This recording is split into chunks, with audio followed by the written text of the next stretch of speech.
The Secret Destiny of America. Manly P. Hall. 1. The origin of the democratic ideal. World democracy was the secret dream of the great classical philosophers. Thousands of years before Columbus, they were aware of the existence of our Western Hemisphere and selected it to be the site of the philosophic empire. The brilliant plan of the ancients has survived to our time, and it will continue to function until the great work is accomplished. The American nation desperately needs a vision of its own purpose. America cannot refuse the challenge of leadership in the post-war world. Mere physical reconstruction of ravaged countries and the reorganization of political, economic, and social systems is the lesser task we will face. The larger problem and the great challenge is in how to set up a new order of world ethics firmly established on a foundation of democratic idealism. Experts in various fields have already submitted programs designed to meet the needs of those nations whose way of life has been disrupted by war. But with the failing common to specially trained minds, these planners incline to think mostly in the terms of their own particular interests. As yet, no one has touched the fundamentals of international ethics. No one has advanced a working plan securely based upon a broad, deep, and sympathetic understanding of the human being and his problems. The thinking has been in the dual fields of power politics and material economics, with remedies expressed in terms of charts, blueprints, patterns, and industrial programs. But there is one new and encouraging element present in most of the recommendations of today's experts. They are recognizing the necessity of conceiving the world as one interdependent structure. Yet, even as they recognize the need for a unity of human interests, their recommendations are for the perpetuation of highly competitive economic policies, which, if they are consistently applied, must lead in the end to war and discord. It is not an easy task to unite the efforts of the human race toward the accomplishment of any common good. Mankind in the majority is selfish, provincial in attitude, and concerned primarily with personal success and acquiring creature comforts. It will not be possible to build an enduring peace until the average man has been convinced that personal selfishness is detrimental to personal happiness and personal success. It must be shown that self-seeking has gone out of fashion, and that the world is moving on to a larger conception of living. The post-war planners have more of idealism in their programs than has ever before been expressed in the problem of the relationships of nations. But it still is not enough. A clear and complete statement of a world purpose is required, a world dream great enough to inspire unity of world effort. These are the days of America's opportunity to lead a still troubled mankind toward a better way of life. If we meet this challenge, we will ensure not only survival of our nation for centuries to come, but we shall gain the enduring gratitude of our fellow men, and Americans will be remembered to the end of time as a great enlightened people. It is not enough that we solve particular problems.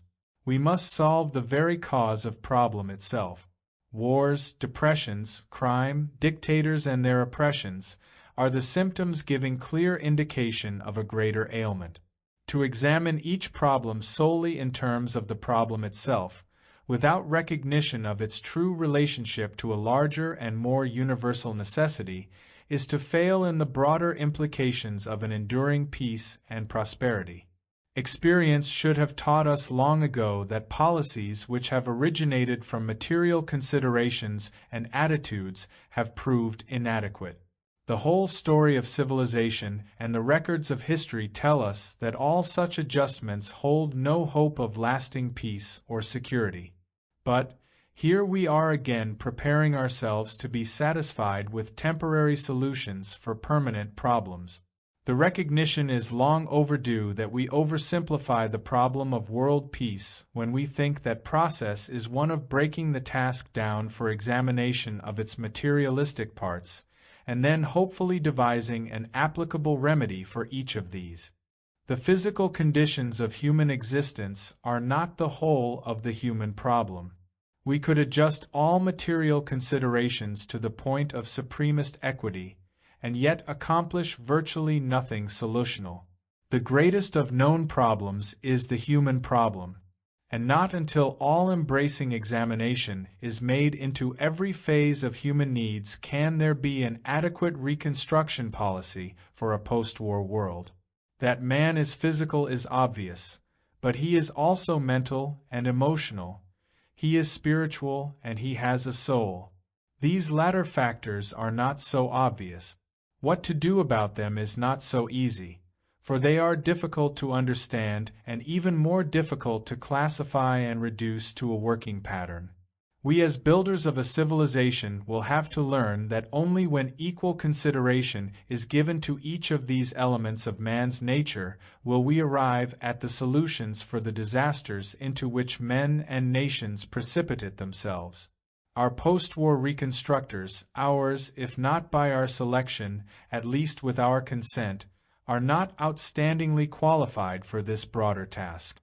Few indeed are the statesmen and politicians who have any conception of man as a spiritual being.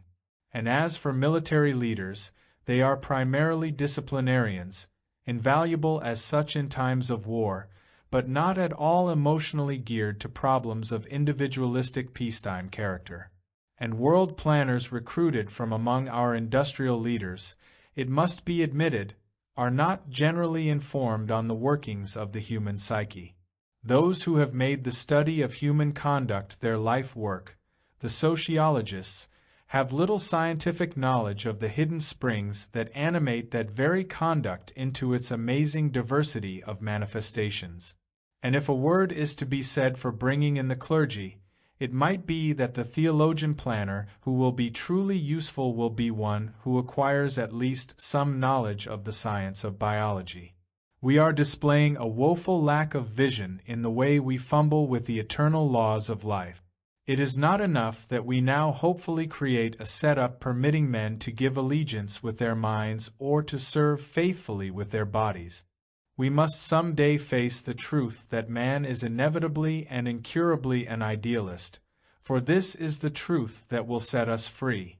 Man's need is for the idealistic content of his nature to be properly nourished, then his whole consciousness will impel him to right action, and then no more will our laws fail, treaties be broken, and the rights of man stand violated. The American nation desperately needs a vision of its own purpose. It must conceive it in a generous idealism, great and strong enough to bind thoughtless and selfish persons to something bigger than themselves. It must recognize that it is in the intangible ideal that the foundations are laid for all seeable good, must know that the truly practical course and the course of hard realism for America is the one that is laid basically in a generous idealism.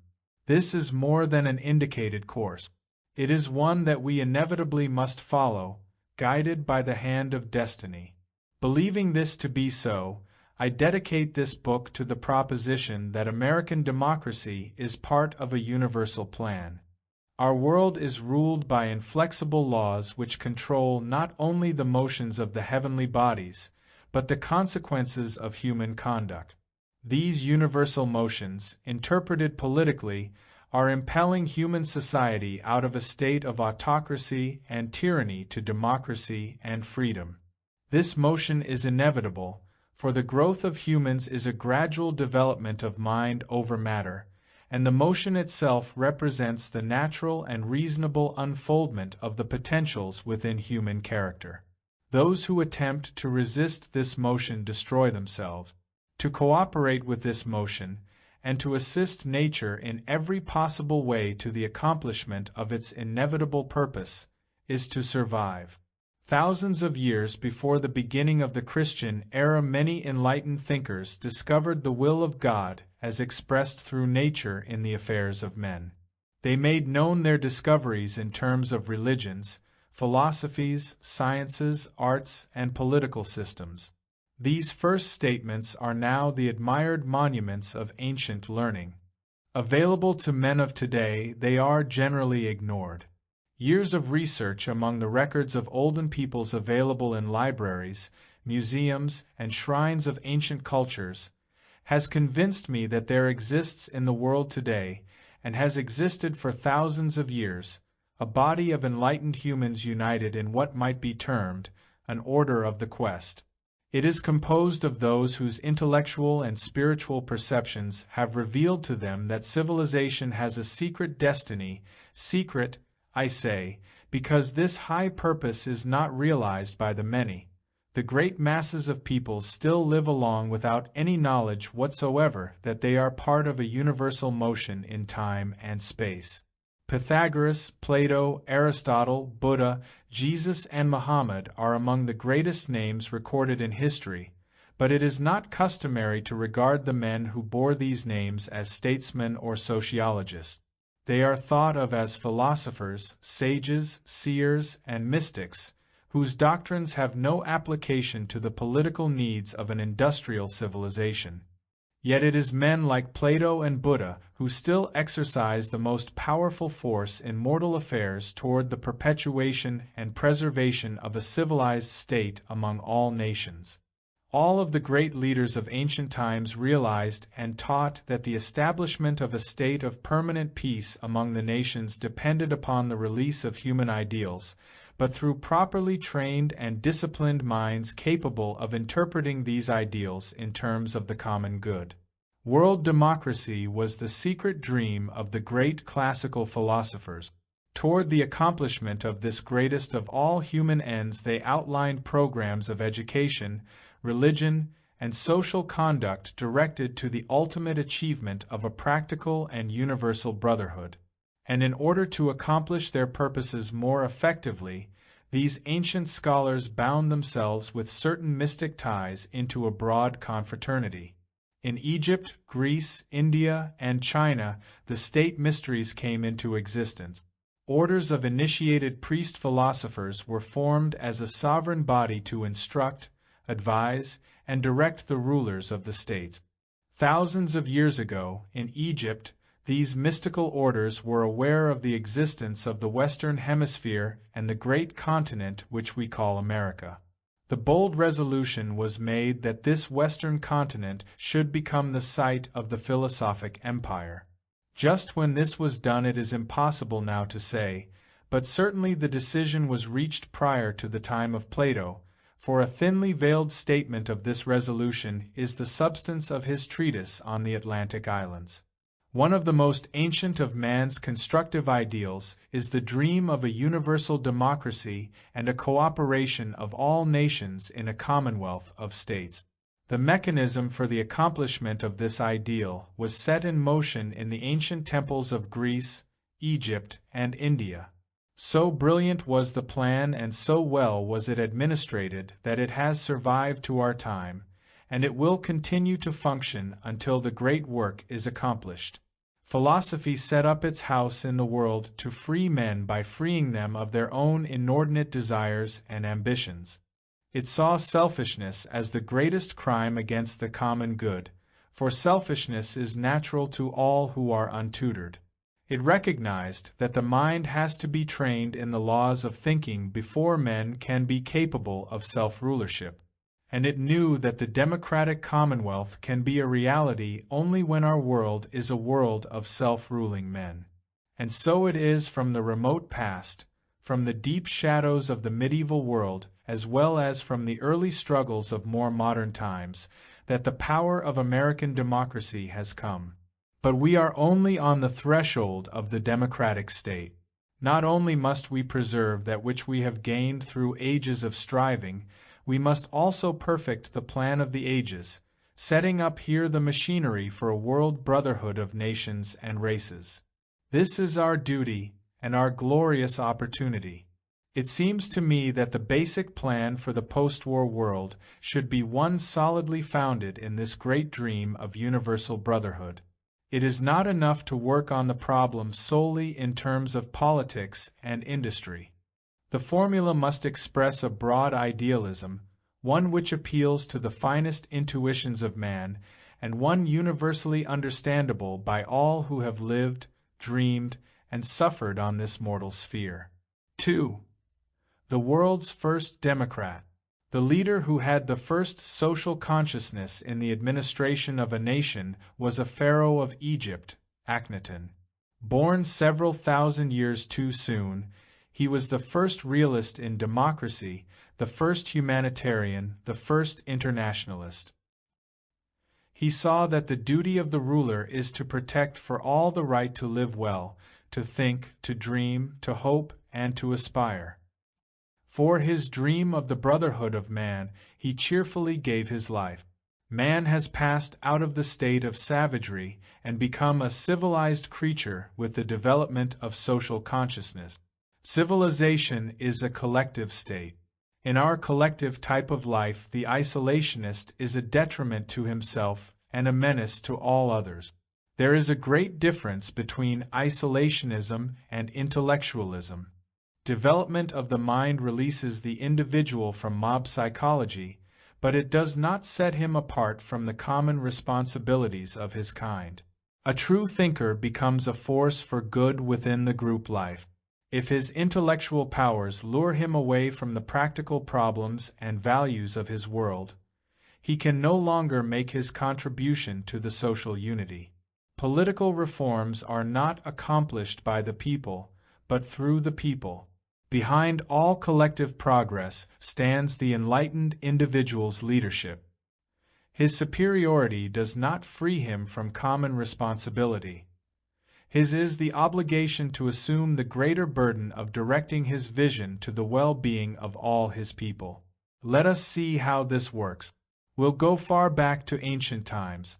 Akhenaten, pharaoh of Egypt, throned under the title Amenhotep IV, is often referred to as the first civilized human being. While this may not be literally true, he was definitely the first man in recorded history to exemplify social consciousness in the administration of a great nation. Akhenaten, the beloved child of the Aten, was born at Thebes about 1388 BC. Like most of the princes of his house, he was extremely delicate as a child, and it was feared that he would not live to reach the throne. As the last of his line, the dynasty would end with him if he died without issue. For this reason he was married in his 12th year to a 10-year-old Egyptian girl of noble birth, named Nefertiti.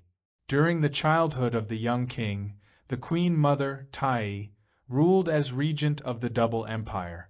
She is believed to have been of Syrian origin, which would account for the many strange and un-Egyptian ideas in religion, government, and art which were developed during the reign of Akhenaten.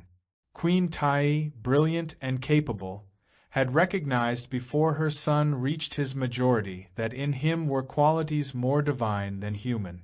The son became the actual ruler of his country in his 18th year. His reign extended for 17 years. Akhenaten had been ruler of Egypt only about 2 years when he opposed his will to the priesthood of Amun-Ra. By attacking the oldest and most firmly established of all Egyptian institutions, the young pharaoh created legions of enemies and brought down upon himself the wrath of the religion of the state. He could scarcely have chosen a surer way of complicating the problems of his life. In the midst of this conflict, he proclaimed a new spiritual dispensation, and to escape his enemies built a new capital city, 160 miles up the Nile from Cairo. His new faith was Atonism, and he named his city Kut-en-Aten, the horizon of the Aten, and dedicated the city with these words: Ye behold the city of the horizon of Aten, which the Aten has desired me to make for him as a monument, in the great name of my majesty forever. For it was Aten, my father, that brought me to this city of the horizon. As high priest of his new religion, Amenhotep IV changed his name to Akhenaten, because the older name included the word Amen, whose faith he had rejected. Charles F. Potter, in his History of Religion, says of Akhenaten that he was the first pacifist, the first realist, the first monotheist, the first democrat, the first heretic, the first humanitarian, the first internationalist, and the first person known to attempt to found a religion. He was born out of due time, several thousand years too soon. From his 26th year to his 31st year, Akhenaten devoted his life to the perfection of his mystical doctrine in the city which he had built for the ever-living God.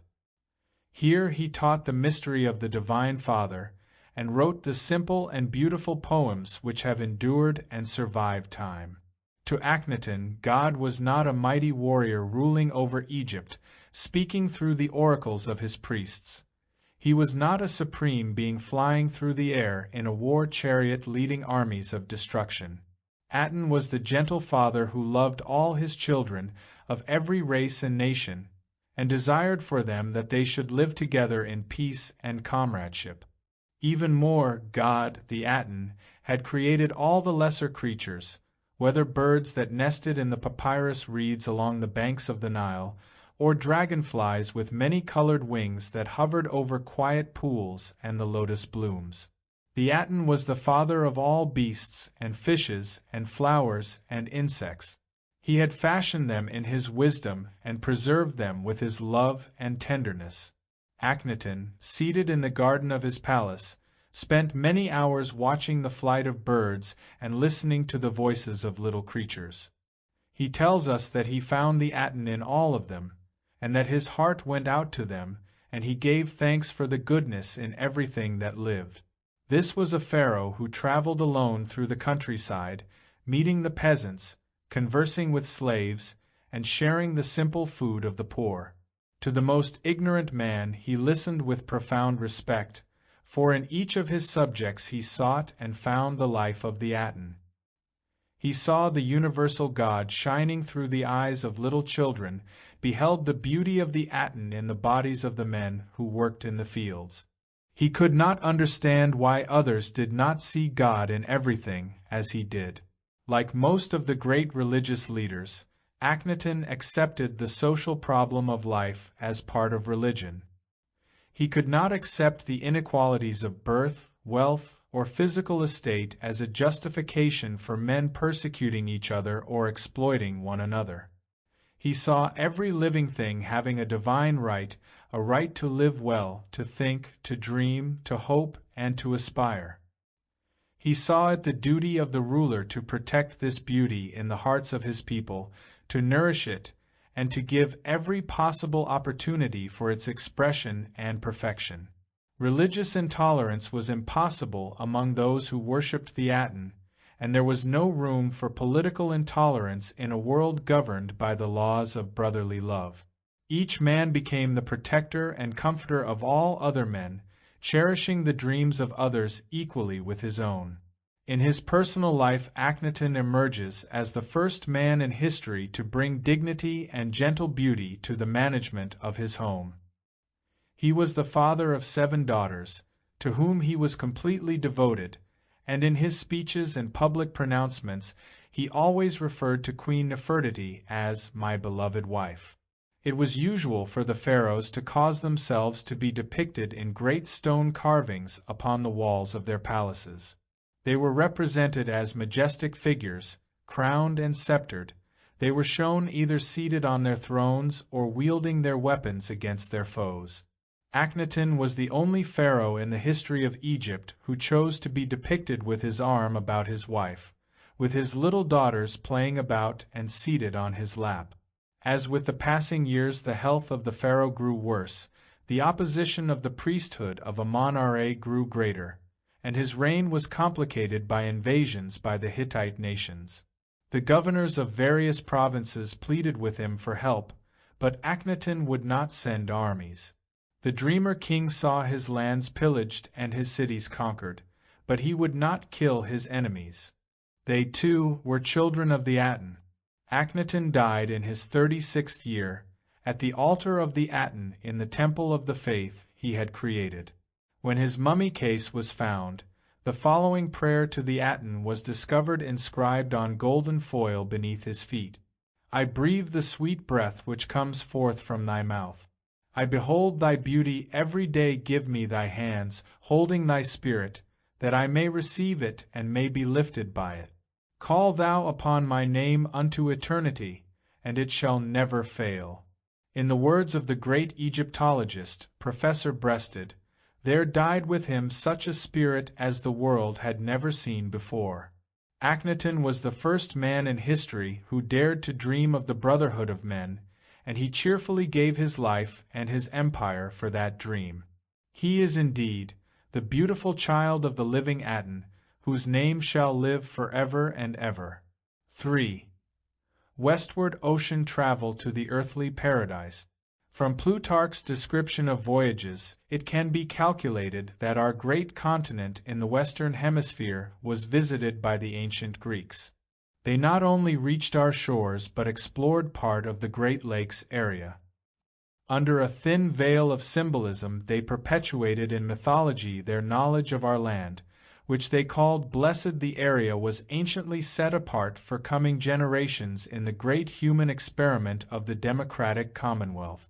The ancient Greeks had a far better knowledge of geography than popular opinion today indicates. We have been deceived as to the full measure of classical learning, because the Greeks did not commit the larger part of their knowledge to writing, and they bound scholarship with the vow of secrecy. In ancient days all learning was regarded as sacred. Wisdom was entrusted to the keeping of priest-philosophers, and they were permitted to communicate the choicest branches of the sciences only to duly initiated pupils. To bestow knowledge upon those who had not prepared their minds by years of discipline and self-purification profaned the mysteries, desecrated the sacred sciences. Some years ago, in discussing this fine point in ethics with the late Professor James Breasted, the most distinguished of American Egyptologists, he confirmed my own findings, and further stated it to be his personal conviction that the classical civilizations concealed most of their learning under legends, myths, and allegories, and these have long been mistakenly accepted as the literal beliefs of these peoples. There can be no doubt that the existence of a great continent in the Western Hemisphere was known to the ancient Greeks, and also to the Egyptians and the Chinese. It is nothing short of foolish to assume that the ancients lacked ships sufficiently seaworthy to navigate the larger oceans. Long before the Christian era, the older civilization had constructed boats far larger and more seaworthy than any of the vessels used by Columbus. One of the Ptolemies of Egypt built a ship large enough to have an orchard of fruit trees on the deck, together with swimming pools and fountains stocked with live fish. Calculations based upon Plutarch's description of ancient voyages seem to indicate that the Greeks not only reached the coast of America, but explored the St. Lawrence River and part of the Great Lakes area. Plato, in his treatise on the destruction of Atlantis, wrote that due to the commotions in the ocean caused by the submergence of a vast continent, all navigation to the west ceased for a long period of time. This statement can only imply that such navigation had taken place in remote times. Greek mythology perpetuates the knowledge of a blessed land beyond the western boundaries of ocean.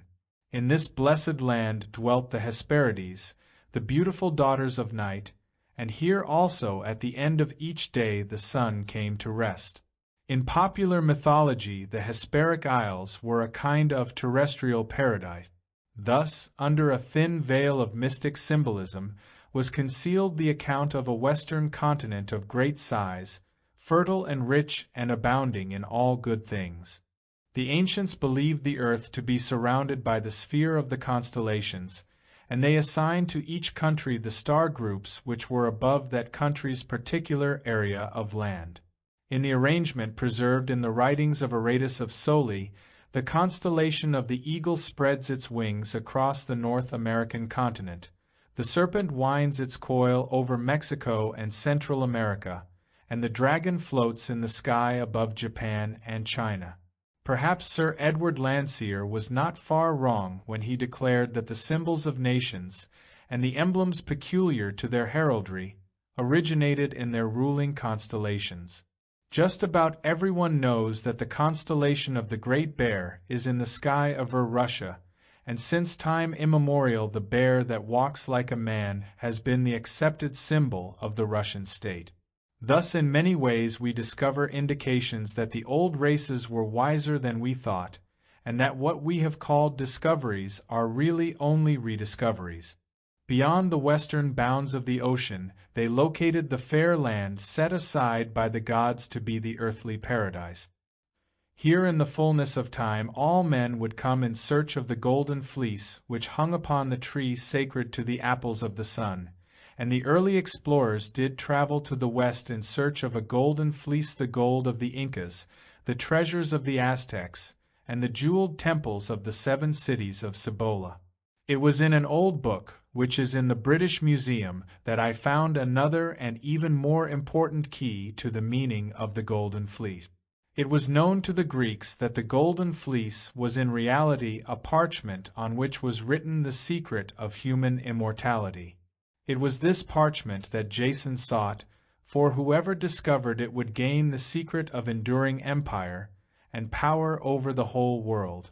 We have now in America, enshrined in the Congressional Library, a golden fleece, the American Declaration of Independence, written on the skin of an animal and preserved as the magic formula of human hope.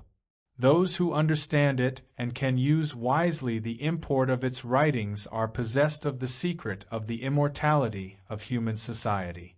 The curious fortunes of war brought another golden fleece from across the sea, and it is now preserved together with our own. This second parchment is the Magna Carta, the English Bill of Human Rights, which was the inspiration behind our American Declaration of Independence. These 2 immortal documents together form the Declaration of the Rights of Man and are the basic texts of modern democracy. By the wisdom then of those gods who are eternally vigilant over the needs of man, the blessed lands of the West were set apart, for none of the great civilizations of the past rose in North America to overshadow the continent with the ruins of old tradition or to set up the corruptions of old administrative policy. Foreign nations came to this continent in times long ago, but they formed no permanent settlements nor attempted any program of colonization. And so the soil was not impoverished by thousands of years of intensive cultivation, nor were the natural resources ravished to supply the substance to maintain endless wars and ageless feuds. It was the rise of the democratic dream in Europe that supplied the beginning of Western civilization. Those in search of a promised land turned to the West. Here was a virgin continent populated only by nomadic Indian tribes, a vast territory suitable in every way for the great human experiment of the democratic commonwealth.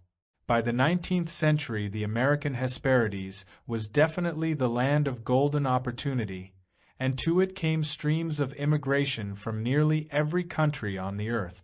The better way of life drew them here, for it had been established that here men could build a future free of tyranny, intolerance, and enforced poverty.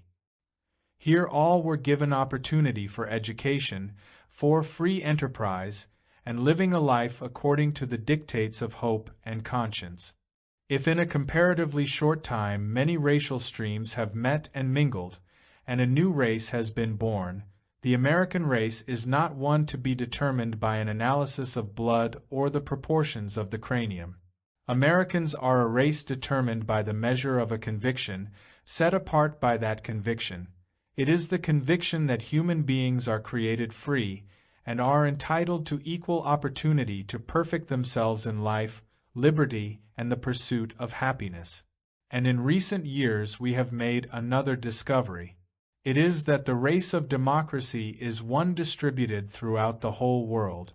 Among men and women of all races and all nations are those who share our conviction, and because they share it they are of our kind and belong to our race. In this realization we mark the beginning of world democracy. Wise men, the ancients believed, were a separate race, and to be born into this race it was necessary to develop the mind to a state of enlightened intelligence. The old philosophers taught that physical birth is an accident, for men are born into various races and nationalities according to the laws of generation. But there is a second birth, which is not an accident. It is the consequence of a proper intent. By this second birth man is born by enlightened intelligence out of nation and out of race into an international nation and an international race. It is this larger and coming race that will some day inherit the earth. But unless a man be born again by enlightenment, he shall not be a part of the philosophic empire. Our age of gold will pass, and some day the golden age will come again. A future greatness is right now casting its long shadow across the face of nature. With each passing generation, the responsibilities of the American people will increase.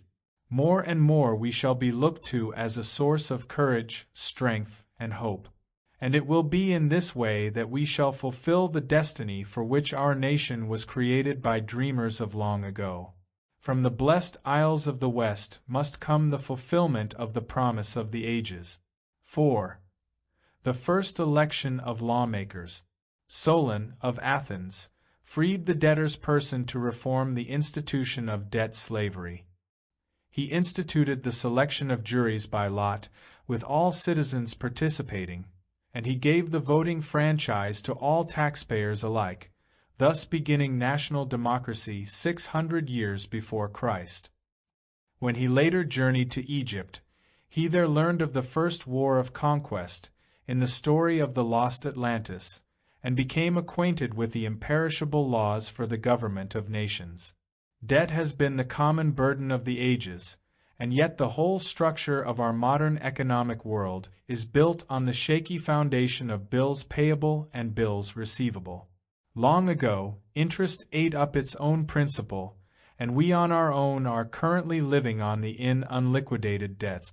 Solon, greatest statesman of the Greek world, was handed this age-old problem when, about 595 BC, he was summoned to the leadership of the state with the title Archon.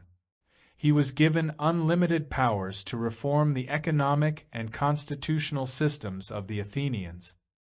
His first move was to attack the old Attic law of debt, which he believed lay at the source of the public distress. In the time of Solon, the Greek countryside was littered with roughly hewn stone markers. Originally, these were boundary stones fixing the property lines of the lands of various citizens. As time had passed, it had become the custom to carve into these stones the records of mortgage contracts affecting the property which they bounded. Single stones became insufficient after a time, and eventually the added monuments to debt interfered with the plowing of the fields. Solon, investigating the tragedy of the mortgage monument, made several interesting discoveries that were to change the course of human economics. When poor farmers mortgaged their lands to rich families on neighboring estates, and the debts were not paid, the wealthy landowners moved their boundary stones to include the encumbered property, and the previous proprietors became tenants. These tenants were obliged to pay 1/6 of their products for the privilege of working the soil, and if they failed their persons were attached and they became slaves. This was the Attic law which Solon abolished, the law which permitted loans on the security of the debtor's person.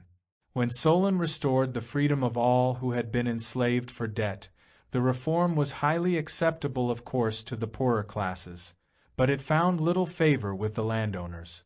They immediately set to work in a conspiracy to discredit Solon and force him out of office. Thus, back in very olden days, when life was very simple, the basic problems which harassed the state and burdened the legislators stemmed from the persisting fallacies of human nature. In further effort to bring some semblance of order out of the Athenian chaos, Solon also attempted a reorganization of social classes, giving political existence to large groups never before represented in government. He divided the citizenry into 4 groups reminiscent of old Brahmin castes. He then readjusted taxation so that the poorer classes all paid equally an approximate 5% of their income. Equalizing the tax burden, according to individual means, paved the way for an equality of representation in the governing body. All citizens who paid taxes were entitled to be heard in matters of the common good, and were privileged to elect magistrates. These steps marked the beginning of the democracy of the ancient Greek. But the greatest of all of the reforms of Solon took place in the courts of justice. Selection of juries was by lot, with all citizens participating, even the poorest, and these juries were upheld over the pressures of established privileged groups. One of the most curious of Solon's regulations throws light on the difficulties of his time. He forbade that a bride should bring to the house of her husband more than 3 changes of garment and like personal furniture. He also ordained that each citizen must stand ready to show at any time to properly authorized persons how he obtained his living. Any citizen failing to do this would lose his franchise. The drastic changes of Solon made him so many enemies that after a few years he felt he had to relinquish the burden of leadership of the state to regain his honor. Those who hated and feared him, as archon, promptly renewed their love after he left public office and no longer threatened their ambitions.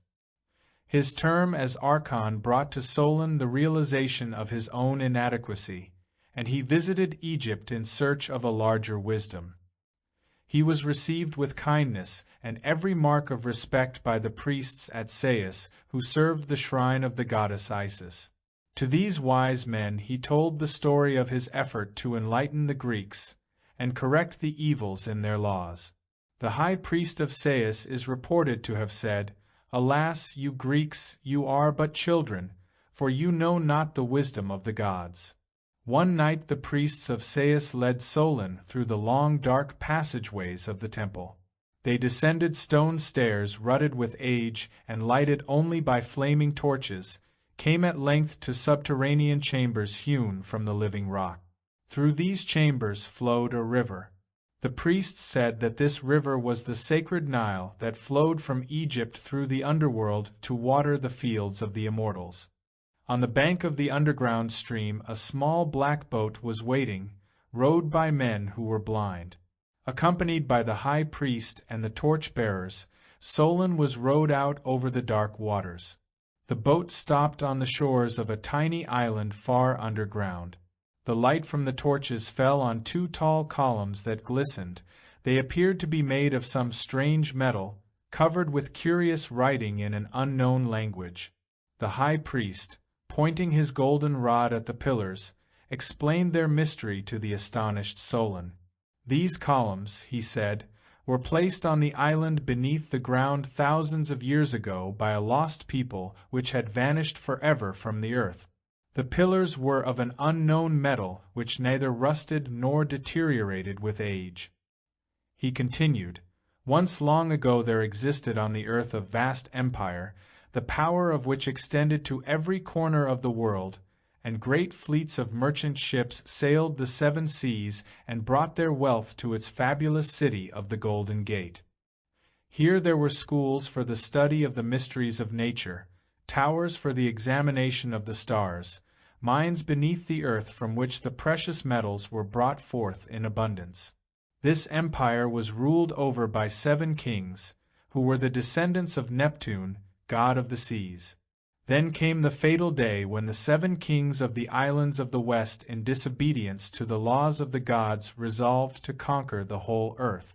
And thus it was that war came into being, for before that time there had been no strife among men. And the 7 kings led an army against the ancient Greeks, and they invaded all of Europe, coming in great ships from the west. This, Solon was told, occurred about 9,000 years before the siege of Troy. The gods were angry because the 7 kings had made war. They caused the earth to be shaken, and the great islands of the west vanished into the sea. In a single night, 60 million human beings perished because they had disobeyed the laws of heaven. In time, even the name of the Atlantic Empire was forgotten. For it must ever be so that those who disobey the gods shall vanish from the memory of mankind, regardless of their wealth or power. From these ancient columns, said the high priest, we have read the laws that were given in olden times for the government of nations. These laws are not made by men but are the will of eternal nature. Upon these laws enduring states must be built. To depart from these laws is to die. So perished the nations of the elder world. When Solon returned to Greece, it was his intention to take the story of the Atlantic Empire and develop it into a great epic poem, but the infirmity of years and the responsibilities of the state interfered. Instead, Solon told the story in the fullest detail to his close friend, Dropes, who in turn recited it to his son, Critias. In his 90th year, Critias communicated the narrative to his grandson of the same name, who later became a disciple of Socrates. It is in this way that the story of the lost Atlantis came finally to be incorporated in the Platonic dialogues as part of a conversation between the younger Critias and his master Socrates. The dialogue itself was named the Critias. 5. The Ancient League of Nations. A description of the lost Atlantis was written by Plato. It introduces the league formed by the 10 benevolent kings who ruled over the lesser nations and the 3 great continents of Europe, Asia, and Africa, and who bound themselves by oath to obey the divine laws of enduring empire. This was the philosophic democracy, with all men having the right to become wise through self-discipline and self-improvement, thus achieving the only aristocracy recognized by natural law. The Atlantis story continues to the later decision of the kings to use their united power to enslave all the peoples of the earth, and the consequent destruction of Atlantis by earthquake and fire. Interpreted politically, it is the story of the breaking up of the ideal pattern of government. The destruction of Atlantis, as described by Plato in the Critias, can be interpreted as a political fable. The tradition of the lost empire as descended from Solon was enlarged and embellished according to the formulas of the Orphic theology. But it does not follow necessarily that Plato intended to disparage the idea that a lost continent had actually existed west of Europe. Plato was a philosopher. He saw in the account of the fall of Atlantis an admirable opportunity to summarize his convictions concerning government and politics. The Critias first describes the blessed state of the Atlantean people under the benevolent rulership of 10 kings who were bound together in a league. These kings were monarchs over 7 islands and 3 great continents.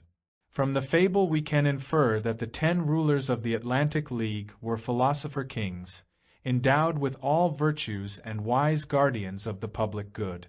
These kings obeyed the laws of the divine father of their house, Poseidon, god of the seas.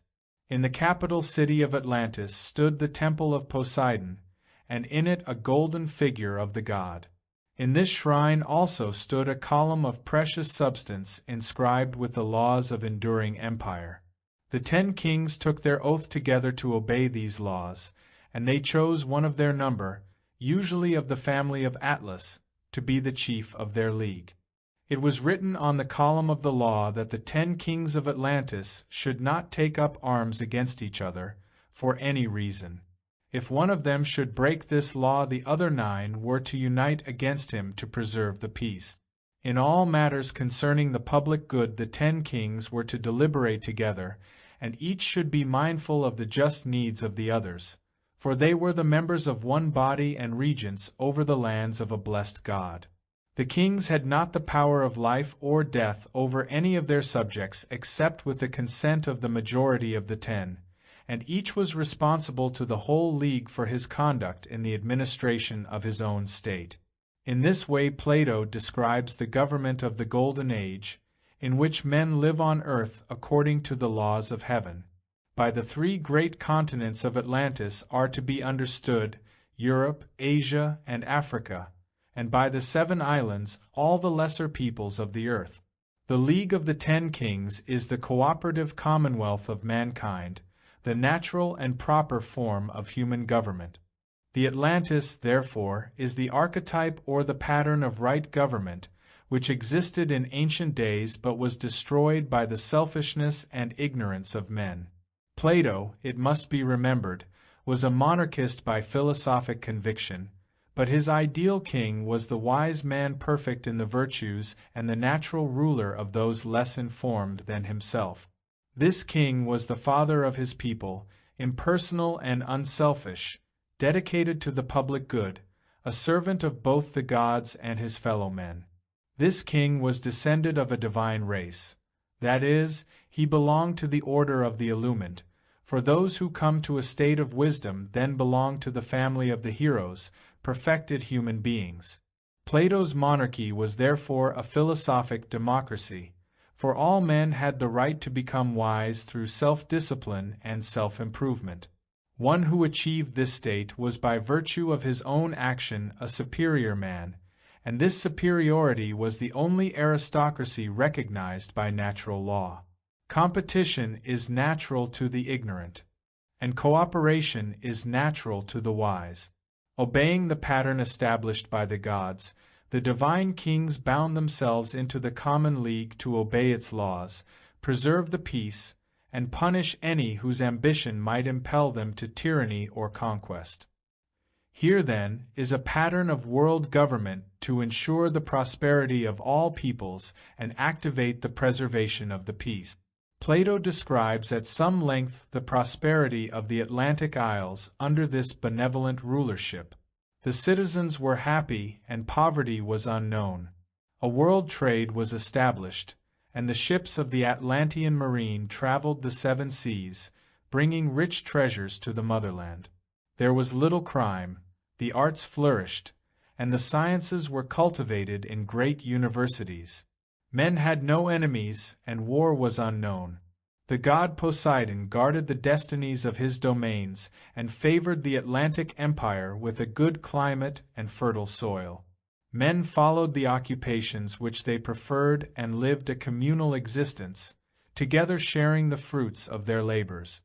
It was Plato's conviction that the human being was not created merely to engage in barter and exchange, but rather to perfect himself as the noblest of the animals, endowed with reason and the natural ruler of the material world. The Critias then describes the gradual change that came about in the course of the ages. In the beginning the Atlanteans saw clearly that their wealth and prosperity increased as a result of friendship. But gradually the divine portion of their consciousness began to fade away in them. Their souls became diluted with a mortal admixture and human nature gained ascendancy. They became unseemly and lost those spiritual virtues which were the fairest of their precious gifts. It is the story of how man departed from the perfect pattern of his conduct, and in the end denied the very truths which were the foundations of his strength. With the loss of his spiritual perception, material ambitions increased, and the desire for conquest was born. Men yearned after that which they had not earned, and gazed with covetous eyes upon the goods of others. The rulers of the state were corrupted by the common evil. The 10 kings were no longer friends.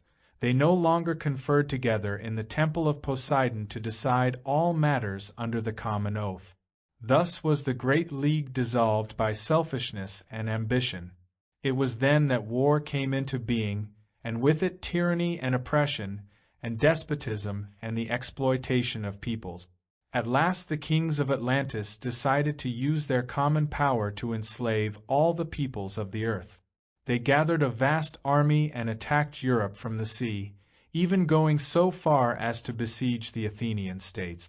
And so they broke the law of the gods, for the 12 deities had so divided the earth that to each race and nation was given its proper part.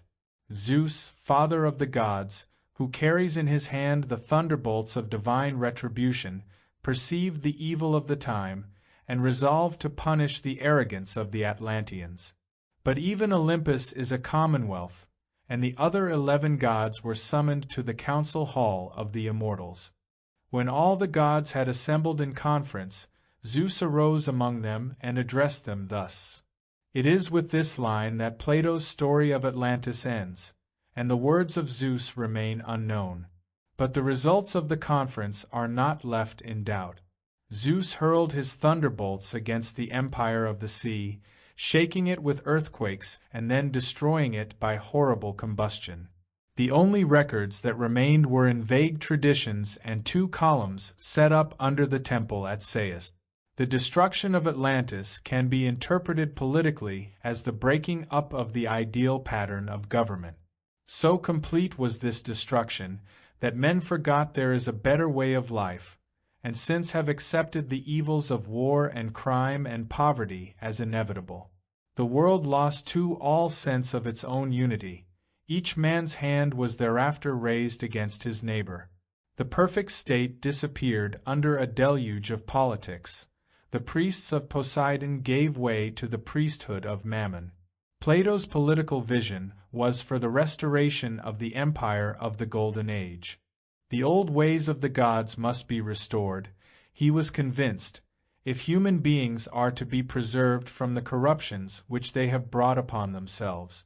Plato sought this end when he established his university at Athens, the first school of formal education in history. Here men were taught the great truths of religion, philosophy, science, and politics, to restore to them the vision of the perfect state.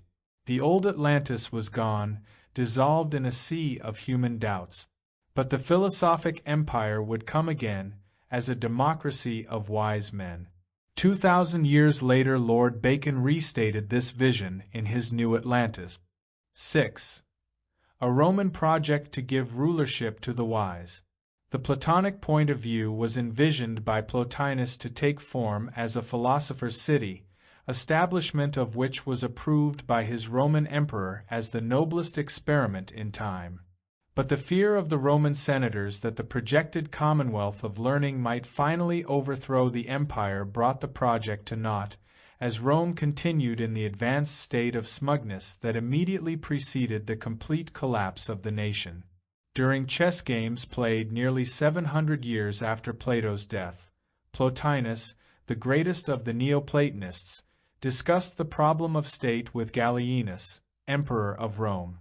The Roman ruler was not a profound thinker, but he had an excellent mind which inclined toward the Platonic point of view, and he frequently sought advice from the great philosopher and mystic, Plotinus. This friendship led to Plotinus confiding to the emperor his dream of a philosophic city. The situation and circumstances were impressive. One of the two men had the vision of the world's greatest need, the other had the power to make that vision a reality. In the Campania, not far from Rome, stood the deserted ruins of an ancient city which had been destroyed by the vandalism of men and the crumbling forces of time.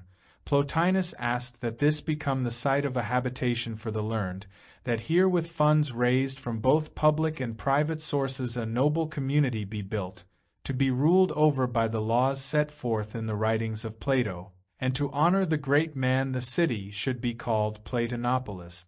Plotinus pointed out that such a project would not only bring honor to the wise but would confer immortality upon the name of the emperor, lasting dignity upon the whole of the Roman Empire. Gallienus came to favor the project as the noblest experiment in time. But the Roman Senate viewed the matter with suspicion and alarm. To them it would be a serious misfortune for the aristocracy of wealth to be challenged by the aristocracy of learning. The philosopher's city might finally overthrow the empire. Always, philosophers had been especially troublesome to the smug, and Rome was in the advanced state of smugness that immediately preceded the complete collapse of the entire empire. So Gallienus had to discover that emperors were not all-powerful. He was quietly informed by representatives of powerful and aristocratic families that if he continued to entertain seriously the dream of a philosopher's city, it would be necessary to find as his successor a ruler with a more practical turn of mind. Plotinus and the emperor continued to play chess and conversationally build philosophic cities in the privacy of the royal apartments, and Rome continued on its headlong flight toward oblivion. Excepting only recent years, this is the one time in history when a serious attempt was made to give wisdom a place in the temporal plan of living. Wise men are naturally endowed with the qualities of rulership, but they have had little if any voice in the rulership of the world. Their voices have been heard only after the men themselves were dead. Plato lives thus today, and his words have a greater vitality in this century than they did in his time in ancient Athens. An ever-increasing thoughtfulness has resulted from the vicissitudes of recent years in bringing the realization that wars destroy not only the economic and political structures of nations, but the irreplaceable monuments of culture and learning which are the enduring wealth of empire. Great libraries are reduced to smoldering rubble by the engines of modern warfare, the art treasures of 5,000 years vanish in the smoke of battle, and ruthless pillaging and wanton mutilation are the inevitable accompaniment of military aggressions. Both victor and vanquished are impoverished by a common loss, and posterity deprived of the noblest of its heritage. This need not go on. The remedial action required is no more than for men to set aside in some selected part of the earth an area to be kept apart from all strife and struggle, and establish this as the common repository of the treasures of essential learning. On an island distant from strategic military objectives could be built a city of art, libraries, museums, universities, laboratories, and observatories. These institutions could be united as one great structure, a school over all schools, the city to become the capital of the intellectual empire. It might appropriately be named Platinopolis, to honor the great man who first conceived the idea of the commonwealth of learning. In times of stress or danger, each nation could send to this community those of its citizens whose mental excellence would entitle them to a world citizenship. Here, protected from all outside interference, they would be allowed to continue the various works of their individual lives for the enrichment of their own time and future ages, their progressed knowledge becoming the common property of all men, regardless of race or nation. It is safe to predict that such a philosopher's city would ultimately be the most practical and certain instrument for accomplishing a world point of view in all departments of human thinking. The international nation, the dream of the future which has been inspired by the terror of modern warfare, would have its natural beginning in a union of superior intellects. Art knows no race. Music is a common denominator. Biology and physics are served by explorers into the furthermost and innermost secrets of nature. When we recognize that the poet, the scholar, and the savant are indeed a race inhabiting the suburbs of a superior world, that they are the noblest of our creatures, we can know that we honor ourselves most by honoring them. Here lies the solution to the great educational reforms so necessary at this time. We cannot hope to build a nobility of man upon the sterility of a narrow, competitive, materialistic educational policy. The ignorance of man has been his undoing. Only wisdom can restore him to his divine estate. The religious motion in the modern world is away from theology and all the artificial limitations set up by creeds and dogmas. To meet the ever-increasing dissatisfaction, there must be a new vision concerning the substance of spiritual truth. The religion of the future will include within its own structure the best of science, art, literature, politics, and sociology. Spirituality is not a blind faith about things invisible. It is an inspired use of things known and available. That man is religious who lives well. That man is sacrilegious who perverts universal good for purposes of private gain. The abstract parts of religion are useful only to the degree that they justify and prove the moral virtues. From the broad gates of the philosopher's city could flow the inspiration for a completely new estimation of the universe and man's relationship to it. When the gentler parts of learning exercise dominion over the human mind, world peace will be more than the substance of things hoped for. The Roman Senate now lies in its snug little tomb along the Appian Way.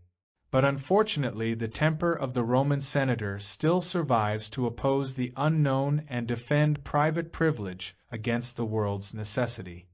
And for this reason it may be as difficult to found the philosopher's city on the ruin of modern civilization as it was to build Platinopolis on the ruins of the old city of the Campania.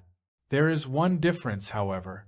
In the last 1800 years humanity has suffered its way a little nearer to a state of enlightenment. We are a little older and a little wiser than the Roman Senate. Education and science are lodged in institutions far stronger than in that day when wandering teachers held classes on doorsteps or along the country road. In every nation of the civilized world, great institutions of learning have sprung up, richly endowed and fully equipped to meet the challenge of a new age. What these institutions lack is common spirit and common purpose, and an ideal strong enough to bind them into one great empire of learning. When Plato dreamed of his wise man's world, he set the chief place in it aside to be the temple of the ever-living God. Here he proposed to set up once more the column of precious substance bearing upon it the laws of the immortals for the conduct of human affairs. To this shrine the learned would come again, to bind themselves with the great oath that they should dwell at peace each with the other, and serve all men, justly and without favor. This oath is the beginning of learning and the end of strife. 7. The democratic tradition preserved by secret societies. For more than 3,000 years, secret societies have labored to create the background of knowledge necessary to the establishment of an enlightened democracy among the nations of the world. The Greek Dionysians were social and political temple builders, known as the collegians in later Rome. The rise of the Christian Church brought persecution of the classical intellectual patterns ideology, driving the guilds into greater secrecy. But all have continued searching for human happiness under a variety of rituals and symbols, and they still exist as the order of the quest. Today's thinking toward a democratic world state is neither a new trend nor an accidental circumstance. The work of setting up the background of knowledge necessary to the establishing of enlightened democracy among all nations has been carried on for many hundreds of years by secret societies. Secret societies have existed among all peoples, savage and civilized, since the beginning of recorded history. The esoteric organizations of ancient times were for the most part religious and philosophical. In the medieval world, they were philosophical and political. In the modern world, political and social. Secret societies have had concealment and protection as the first purpose for their existence. The members of these orders were party to some special knowledge. They usually took part in certain rites and rituals not available to non-members, but it was more important that through the societies they were also able to practice beliefs and doctrines in private for which they would have been condemned and persecuted if these rites were made public. A second purpose for secret societies was to create a mechanism for the perpetuation from generation to generation of policies, principles, or systems of learning confined to a limited group of selected and initiated persons. Primitive secret orders exist among African tribes, among the Eskimo, and throughout the East Indies and Northern Asia. The American Indian, the Chinese, Hindus, and Arabs have elaborate religious and fraternal organizations. In most cases, these secret orders are benevolent, and the members are bound together by obligations of mutual helpfulness and the service of the public good. It is beyond question that the secret societies of all ages have exercised a considerable degree of political influence, usually directed against despotism, intolerance, and religious fanaticism. The order of the Dionysian artificers originated among the Greeks and Syrians at some remote time before 1500 BC. It was composed originally of skilled craftsmen, banded together in a guild to perpetuate the secrets of their crafts. Gradually, the science of architecture took precedence and dominated the policies of the society. According to legend, when Solomon, king of Israel, resolved to build his temple according to the will of his father, David, he sent to Tyre and engaged the services of a cunning workman, Hiram Abiff, a master of the Dionysian artificers. The members of this society held the exclusive right throughout the Greek states of designing the temples of the gods, the houses of government, the theaters of Dionysius, and the buildings used for the public games.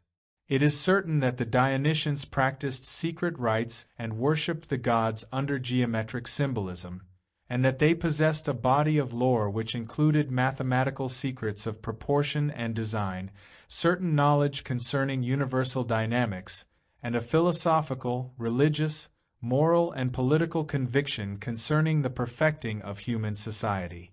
They referred to ignorant and uncultured humans as a rough ashlar, that is, an uncut stone as it comes from the quarry, unsuited to the purposes of building. Through the refinement which resulted from self-discipline and an addiction to the divine arts, man perfected himself, becoming square, upright, and true, thus forming the true ashlar, or the cut stone which could fit with others into a pattern of masonry. In their secret work the Dionysians thus were social and political temple builders, and the temple upon which they labored was the living temple of the living God, built of stone made ready before it was brought thither, so that there was neither hammer nor axe nor any tool of iron heard in the house while it was in the building. This temple was human society perfected, and each enlightened and perfected human being was a true stone for its building. As Grecian culture reached Rome, the Latins formed their own Dionysian society and named it the Collegia. The greatest of the collegians was an architect, Vitruvius, sometimes called the father of modern architecture. A man of vast learning, he was responsible for the superior sanitation of Rome and the great aqueducts which still border the Appian Way. While the Collegia of the Romans was less philosophical than was the Grecian society, because of the different temper of the Latin people, it exercised considerable social power and perpetuated the substance of the old belief. The rise of the Christian Church broke up the intellectual pattern of the classical pagan world. By persecution of this pattern's ideologies, it drove the secret societies into greater secrecy. The pagan intellectuals then reclothed their original ideas in a garment of Christian phraseology, but bestowed the keys of the symbolism only upon those duly initiated and bound to secrecy by their vows. Part of the Dionysian movement migrated eastward to build the empire of Islam, with each stone and mosque and palace bearing the mark of the master masons. Later the migration continued as far as India, where these same marks are to be seen on the monuments of the Mughal dynasty. In early development of Europe, the Dionysians became the guild of the cathedral builders. They signed each stone with the secret symbols of their cult, and into the intricate carvings of church and chapel they worked the old pagan figures and designs. Many guilds sprang up, binding skilled craftsmen in confraternities of arts and crafts and trades. Architecture remained the chosen instrument for the perpetuation of the great design, the building of the perfect world. All the sciences contained brilliant far-seeing men who equally desired to contribute their part to the philosophic empire of the future. Secret societies were formed in their own professions, using the emblems established in their arts to conceal their social aspirations. Thus did the alchemists come into being, the mystic chemists seeking the elixir of life, the wise man's stone, the universal medicine, and the agent for the transmutation of metals. The elixir of life is truth itself, the preserver of all things. The wise man's stone is science, that can work all wonders and solve all riddles of the mortal sphere. The universal medicine is wisdom, the only cure for ignorance, which is the universal disease. The agent for the transmutation of metals is the pattern of the universal state, the essence of the perfect plan for a world civilization by which all the base elements in human society can be transmuted into the spiritual gold of right purpose. In Italy, the Illuminati sought for the pearl of great price hidden in the deep waters of mortal corruption. In Northern Europe, the Knights of the Holy Grail dedicated their lives to the search for the chalice of the Passion. Christian and Jewish Kabbalists pondered the letters of the Scriptures to find the secret of the crown of splendors, and the Rosicrucians in their hidden houses used the Rose of Sharon as the symbol of brotherly love, a simple rearrangement of the letters ROSE becoming Yaros, the Greek god of love, Eros. All these groups belong to what is called the Order of the Quest. All were searching for one and the same thing under a variety of rituals and symbols. That one thing was a perfected social order, Plato's commonwealth, the government of the philosopher king. To this end each consecrated its life and knowledge, exploring ever further into the secrets of nature to discover the greatest secret of all, the secret of human happiness. We are indebted to these brothers of the quest for our sciences, arts, and crafts of today. They were the discoverers. They were the astronomers, scientists, physicians, mathematicians, and artists whose works we treasure but whose dreams we have ignored. They gave knowledge to the world to make men happy. We have used their knowledge to make a few men rich. We have perverted their skill, desecrated their dreams, and profaned their mysticism.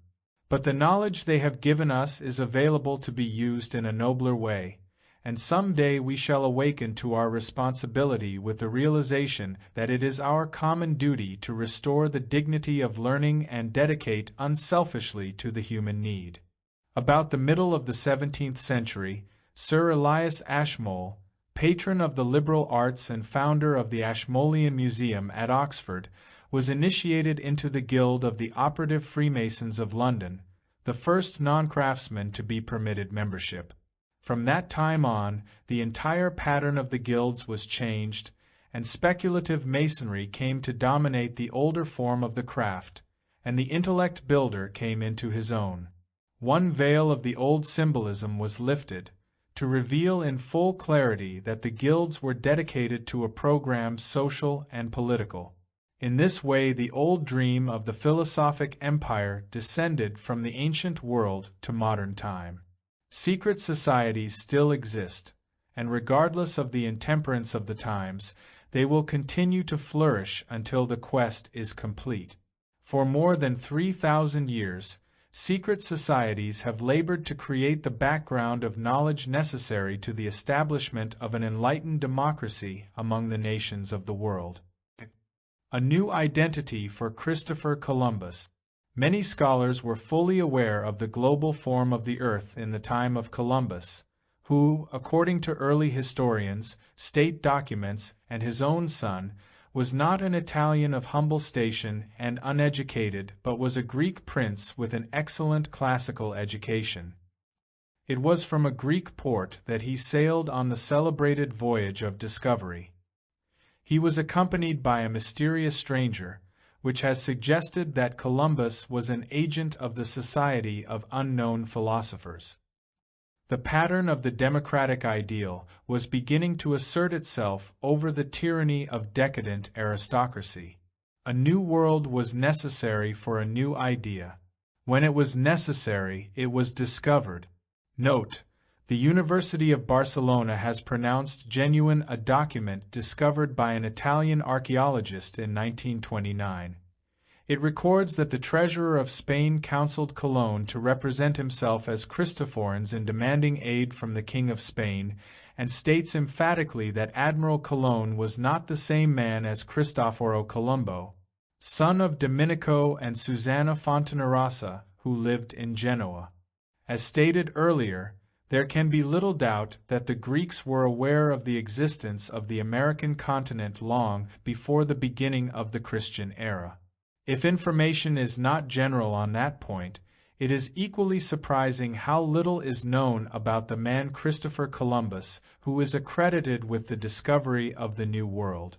The date of his birth is unrecorded, and 20 cities claim Columbus as a native. So many legends have sprung up about this strange man that it is difficult to distinguish fact from fancy. In 1937, a little book was published entitled Christopher Columbus Was a Greek. According to its author, Spiros Kateras, the real name of Columbus was Prince Nikolaos Salantis, and he came from the Greek island of Chios. The statement is backed by quotations from numerous early historians and state documents. The author of this little book has documented his opinions in a manner to bring joy to the critical reader. He mentions the following Greeks who navigated the Atlantic Ocean in ancient times: Hercules, Odysseus, Coleus, Pythias, and Eratosthenes. He points out that the language of the ancient Mayas of the American continent contains many words of pure Greek belonging to the Homeric period, and, to quote the book, "Years ago, in the Republic of Uruguay, South America, were discovered traces of the army of Alexander the Great, swords and thoras with the inscription Ptolemaeos Alexandroi." All modern research on the life of Columbus tends to prove that he was not a man of humble station, poor or uneducated, and the story of Queen Isabella and her jewels is rapidly becoming recognizable as fiction. Columbus is emerging as a man of impressive personality with marked abilities as a leader and organizer and an excellent classical education. Like most Greeks of his time, he admired the writings of Plato and the other classical philosophers. He had the Greek birthright of legend and tradition, and was mentally well suited for interpretation of classical lore. There is much to indicate that Columbus was inspired for his voyages by Plato's account of the lost Atlantis and the records of early navigation to the west. Furthermore, Europe was not without some knowledge of geography, and in his day there were many scholars aware of the spherical form of the earth. A great trade with Asia had long passed over the caravan routes of the Near East, as the Arabs for the most part were a friendly people, but with the rise of the Turkish Empire to power most of these routes were closed to the infidel. When even the Crusades failed to keep clear the roads of commerce, it became ever more desirable to discover a western passage to the Orient. It was for this purpose that Columbus sailed, and not from an Italian or Spanish port, but from the Greek port of Mahon. It is astonishing how difficult it is to ascertain the facts about the celebrated voyage of discovery and the life of one so prominent in history as Christopher Columbus. It appears that history entered into a conspiracy to conceal the truth. Possibly an elaborate misrepresentation was intentional, for certainly the confusion began before the death of Columbus. His own son refers to his father as a Greek. It has been suggested that Columbus changed his name because of religious or political pressure, but this is in the field of conjecture. Then, too, in browsing about among old records I have run across a dim figure involved in the life of Columbus, a strange man who seems to have served the explorer in capacity of counselor. Nothing very tangible has as yet come to light, but it is hinted that this mysterious person accompanied Columbus on his first voyage. He was not included in the list of the mariners. He did not return, but remained in the West Indies. Beyond this, no further mention is made of him. This mysterious stranger is reminiscent of the black-robed man who guided the destiny of Muhammad. Were these obscure figures ambassadors of the secret government, Columbus being one of the agents through which the Society of Unknown Philosophers accomplished its purposes? It is my opinion that he was such an agent. The signature of Columbus, composed of letters curiously arranged and combined with Kabbalistic designs, certainly conveys far more than is inherent in the signature of a private citizen. The importance of Columbus in the larger scheme of things is to be estimated from his relationship to the pattern of his own time. Europe, passing from the obscuration of the medieval period, was coming into the light of the modern way of life. The motion of the Renaissance had spread like ever-widening ripples over the surface of a stagnant pool. Printing had been discovered. The mental emancipation of man from the tyranny of ignorance, superstition, and fear was gradually being accomplished. The democratic ideal was beginning to assert itself over the tyranny of decadent aristocracy. As the mental horizon broadened, the physical horizon extended also. The Crusades had broken up the structure of feudalism. Principalities were forming themselves into nations, and the tribal consciousness was disappearing from the theater of European politics. This progress was opposed at each step by vested interests. But the human mind was becoming aware of its own powers, in a motion of continuing irresistible force.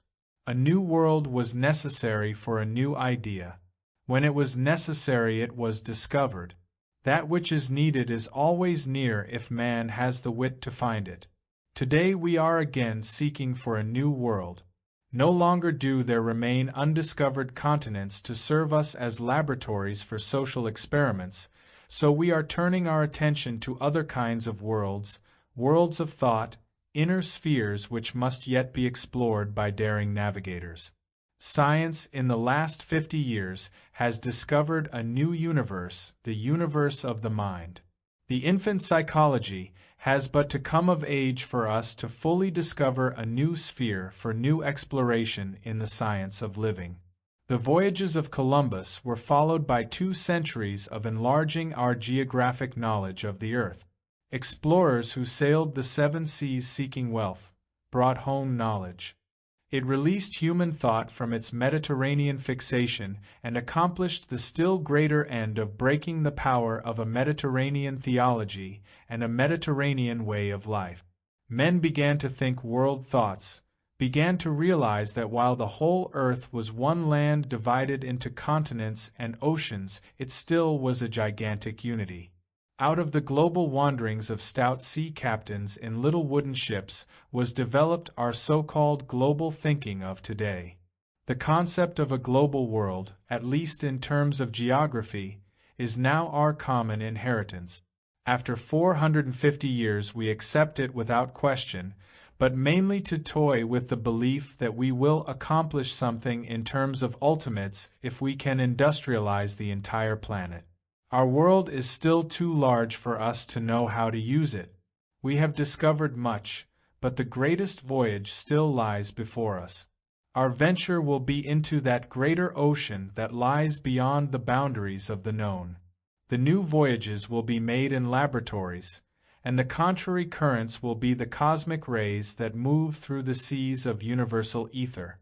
This will require of each man that he make a long journey of discovery within himself, searching out the hidden places of his mind and heart. As Socrates so wisely observed, all mankind lives along the shore of an unknown land. This unexplored world abounds in wonders and is filled with riches beyond the wildest dreams of old Spanish conquistadors. In this land beyond the sea of doubt the wise men dwell together in shaded groves, and here, according to the old tradition, the scholar, the musician, the artist, and the poet, who makes the discoveries that science and philosophy must later prove, have already found the better way of life. Christopher Columbus sailed his little ships for a land which by the writings of ancient philosophers he knew existed. And each of us in the fullness of time will make our own voyage in search of a philosophically charted better world, to follow the advice of Homer, to prepare our ships, unfurl our sails, and facing the unknown go forth upon the sea to find our own far distant native land. 9. The prophecies of Nostradamus. 11 years after Columbus reached our shores, an extraordinary man was born in France. In adult life, he was both a respected physician and a mystic who was able to write accurately the history of the world to come.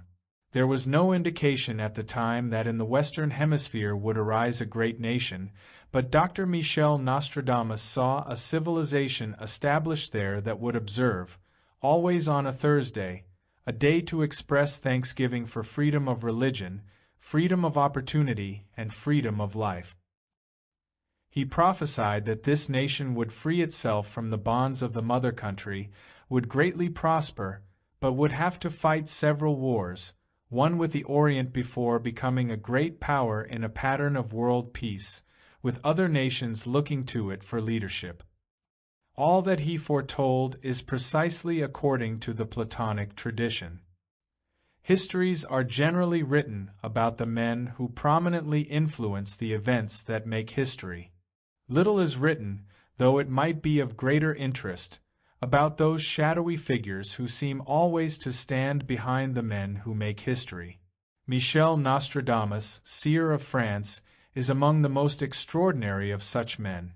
Born in 1503 and possessed of some inner source of knowledge beyond the reach of ordinary mortals, he wrote the history of the world to come. 200 years later, the celebrated Illuminist and Rosicrucian, the Comte de Saint-Germain, remarked to his close friend, Prince Karl of Hesse-Kassel, that he was the one who had assisted Nostradamus in the calculation of his remarkable predictions. All this is far too shadowy for sober historians, although a number have spent considerable time and developed numerous headaches trying to trace the life of the elusive Comte, who was called by Frederick the Great, the man who does not die. Nostradamus was a respected physician, a man of outstanding medical accomplishments.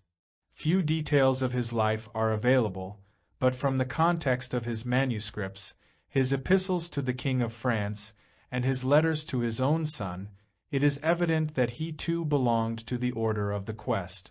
Mystic, philosopher, astrologer, alchemist, and Kabbalist, Nostradamus was versed in all the secret lore disclosed only to those who have bound themselves with the oath of the Brotherhood.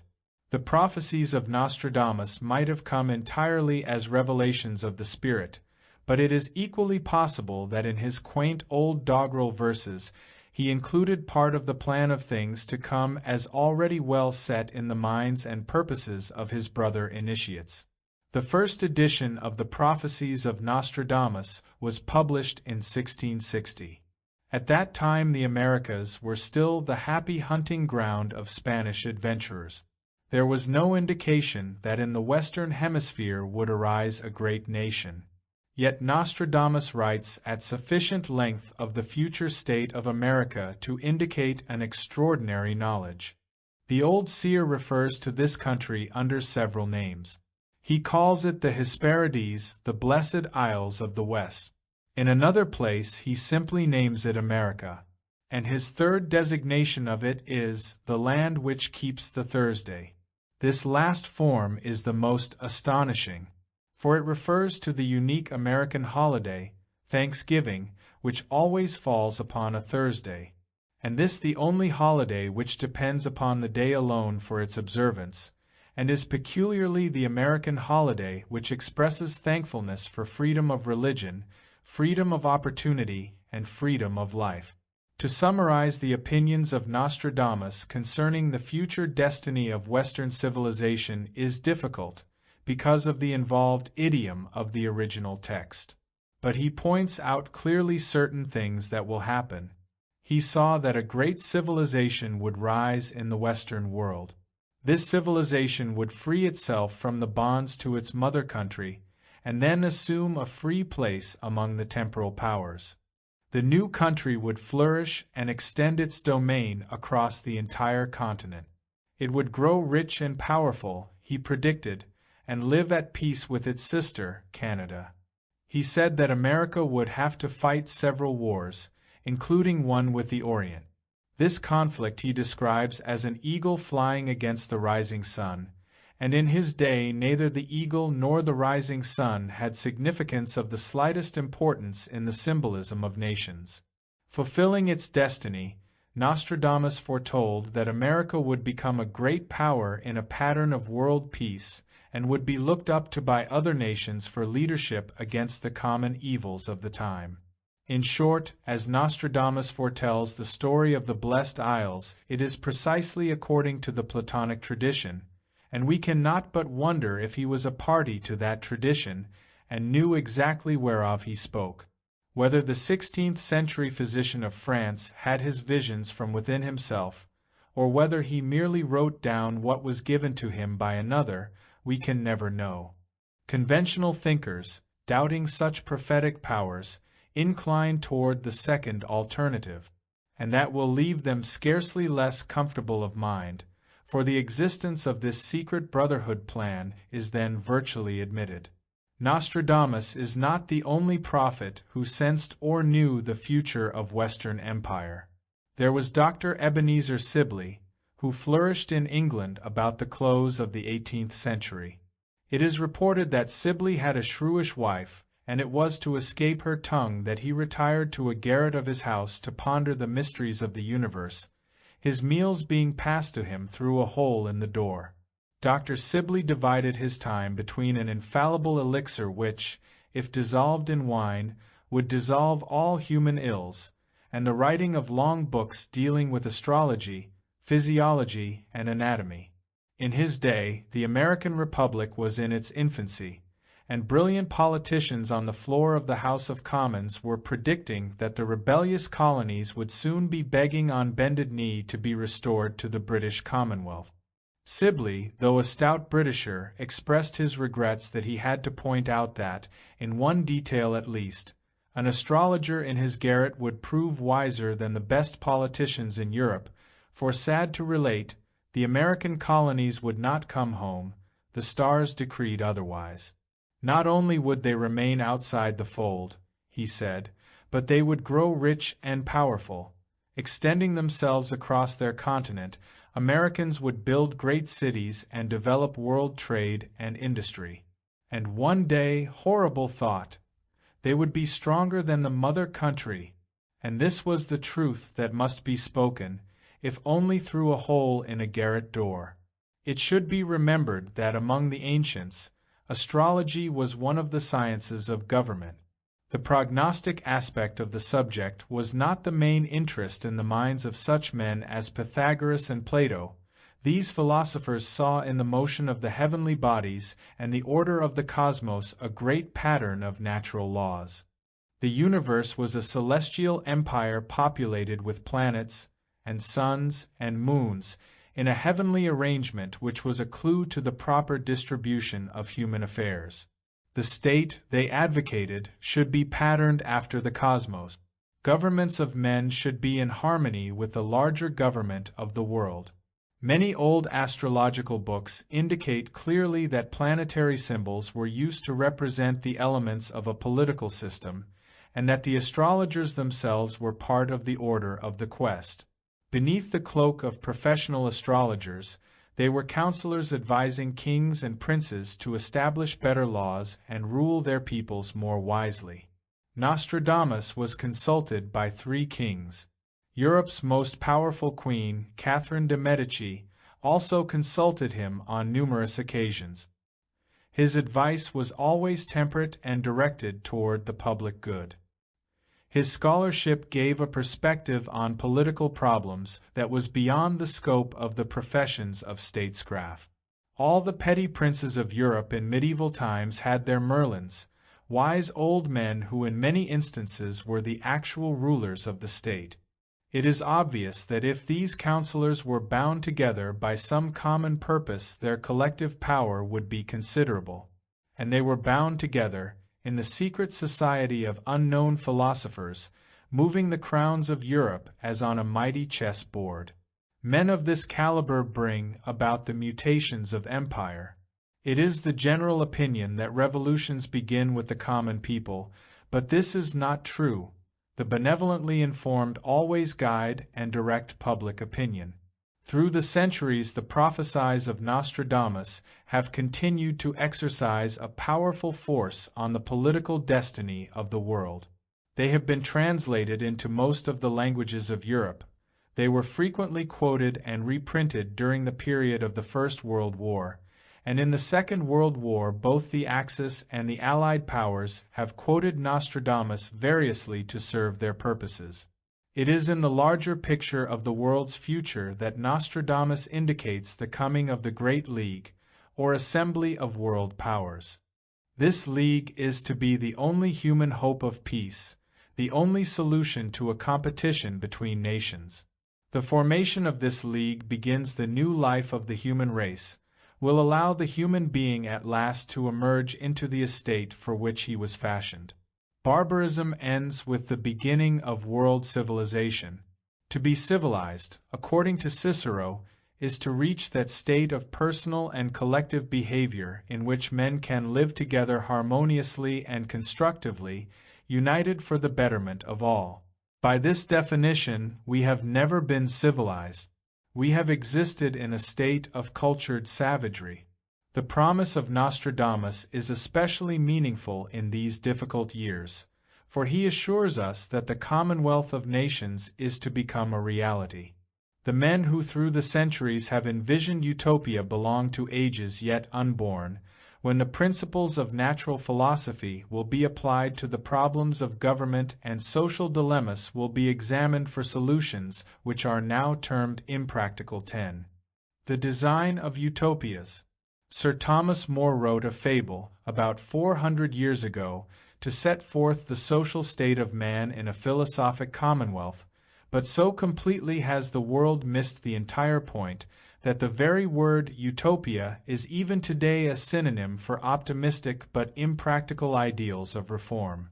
Campanella, an Italian philosopher, wrote of the major tragedy in that the subject of statesmanship alone had been neglected as practically every other subject had been reduced to a science. Government officials, he insisted, should be elected after examination to determine knowledge and fitness. Boccalini contributed further to utopian literature, and Andrea sought to Christianize it with the theme, "For lack of vision the people perish." One of the best known and least read of the world's literary productions is Sir Thomas More's Utopia.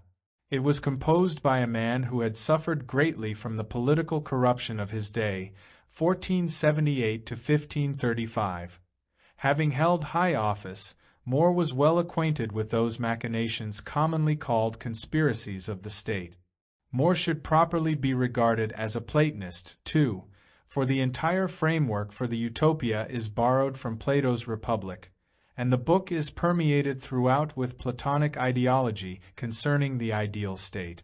Under a thinly veiled satire attacking the policies of King Henry VIII, here then is another voice calling men to the correction of their political vices. Unfortunately, the immediate success of More's book was due to his attack on the king and the government in general, rather than any serious considerations of the remedies which he suggested. In the Utopia, More presents his philosophical and political conviction in the form of a fable which sets forth the social state of man in a philosophic commonwealth. So completely has the world missed the entire point that More attempted to emphasize that the very word utopia has become a synonym for optimistic but impractical ideals of reform. Sir Thomas More was centuries in advance of his day, which was reason enough why he could not be appreciated. Together with the master, Plato, More belongs to ages yet unborn, to the time when men weary of study of the dilemmas which now they examine by what they think is practical, will turn to solutions which they now term impractical. An important utopian was Tommaso Campanella, 1568 to 1639, an Italian philosopher also with strong Platonic leanings. Out of the wisdom of his years, Campanella composed the Civitas Solis, the City of the Sun. In this work he departed from his usual interests, science, mathematics, and religion, to apply the principles of natural philosophy to the problems of government. He regarded it as a major tragedy that men had reduced to a science practically every branch of learning except statesmanship, which continued to be left to the vagaries of incompetent politicians skilled only in the arts of avarice. Unfortunately, Campanella was not able to free his mind entirely from the pattern of his contemporary world, so his ideals are confused and not entirely consistent. He viewed government as a kind of necessary evil to be endured until each man shall become self-governing in his own right. To the degree that the individual is incapable of the practice of the moral virtues, he must be subjected to the laws which protect him from himself and protect others from his unwise actions.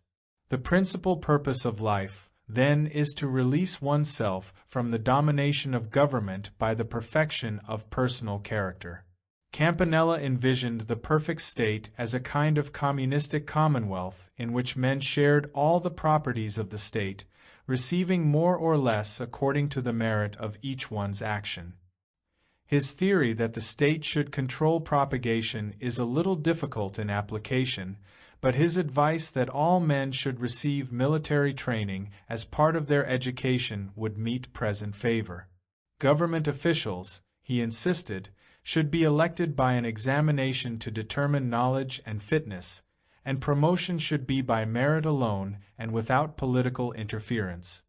This view is definitely Platonic, and leads naturally to Plato's conception of the philosopher king as the proper ruler over his people. Campanella may have intended his City of the Sun to be a philosophic vision of a proper world government, or may have been setting forth no more than the basis for a new constitution for the city of Naples, which at that time was looking forward to the estate of a free city. It is also said of Campanella that he lacked the beauty and idealism of the greater Platonists, and while this is probably true, his book is witness to the ills of his own time and a reminder to us that most of the evils he pointed out remain uncorrected. In the year 1613, Trajano Boccalini, aged 77, was strangled to death in his bed by hired assassins. At least this is one account. We are informed by another historian that he died of colic. A third describes his demise as a result of being slugged with sandbags. Anyhow, he died, and it is believed that Trajano's end was due to a book which he published entitled Reguagli di Parnaso, a witty exposition of the foibles of his time. The 77th section of this book is titled A General Reformation of the World. Like the other utopians, Boccalini made use of a fable to point out political evils and their corrections. Apollo, the god of light and truth, is dismayed by the increasing number of suicides occurring among men. So he appoints a committee composed of the wisest philosophers of all time to examine into the state of the human race. These men bring a detailed account and numerous recommendations to Apollo. Nearly every evil of modern government is included, ranging from protective tariffs to usury in private debt. The final conclusion reached by the committee is that the human problem is unsolvable except through a long process involving suffering and disaster. As an immediate remedy, the best that could be done was to regulate the price of cabbages, which seemed to be the only article not defended by an adequate force of public opinion or a large enough lobby in places of power. Boccalini's satire is important because it constituted the first published statement of the Society of the Rosicrucians. It points out that, first, evils must be recognized, then, the public must be educated to assume its proper responsibility in the correction of these evils, and lastly, public opinion must force the reformation of the state and curb the ambitions of politicians. This was a solemn pronouncement in the opening years of the 17th century. It is little wonder that it cost Boccalini his life. Johann Valentin Andrea, an early 17th century German Lutheran theologian, was the next to cast his lot with the utopians. Andrea's status is difficult to define, but he is generally believed to be at least the editor of the great Rosicrucian manifestos, and the author of The Chemical Marriage of Christian Rosenkreuz. We may therefore safely assume that he was connected with one of the great orders of the Quest. Andrea's contribution to the utopian literature is his Christianopolis, or the City of Christ. This work, which is almost unknown to English readers, is largely developed from the ideas of Plotinus. Christianopolis is Platonopolis, Christianized. Its author was a quiet scholar with a long white beard and a strict sense of Lutheran propriety. His Christianopolis is a monument of morality and good taste, but beneath his strict orthodoxy, Andrea was a man of broad vision. His city is governed by the wise and is enriched with all the arts and sciences. There is no poverty. The citizens are happy because each is performing his task motivated by an understanding of the dignity of human life. To my mind, it is dignity of values that makes Christianopolis a great book. In order to live wisely, men must have a sense of participation in the present good and future good. There must be a reason for living. There must be a purpose understandable to all, vital enough and noble enough to be the object of a common consecration. Andrea tells us again and again, in the quaint wording of his old book, "For lack of vision the people perish." It remained for the master of all fable, Sir Francis Bacon, to bind together the vision of the utopias with supreme artistry. It is a philosophical catastrophe that Bacon's New Atlantis was left unfinished. Or was it left unfinished? Rumor has it that the book was actually completed but was never published in full form because it told too much. The final sections of Bacon's fable are said to have revealed the entire pattern of the secret societies which had been working for thousands of years to achieve the ideal commonwealth in the political world. I have examined 2 old manuscripts relating to this subject and found them most provocative, but it might be less to the point to discuss that which Lord Bacon was compelled to conceal, when there is so much that is worthy of our consideration in the parts of the work actually published. 11. The objective of the secret society. One reference to a secret society in Bacon's New Atlantis is scarcely less than a proclamation of the Society of Unknown Philosophers, but has gone unnoticed for 300 years. This fable is of the land of Bensalem, meaning the Son of Peace, which with its merchandise, the light of truth, maintained a trade with Atlantis, which was declared to be the same as America. Everything indicates that it was Sir Francis Bacon's dream that the enlarging of the bounds of human empire should be instituted on our own continent, an area peculiarly set aside by nature for the perfection of philosophy and the sciences. The writings of Sir Francis Bacon are generally grouped under 3 headings: professional, literary, and philosophical. Each of these groups contains a variety of important works, but Lord Bacon's mind, taste, and conviction are best revealed through his philosophical writings. In this group are works that are strictly philosophical, others that verge toward the sciences, and still others which sum up convictions relating to all branches of knowledge.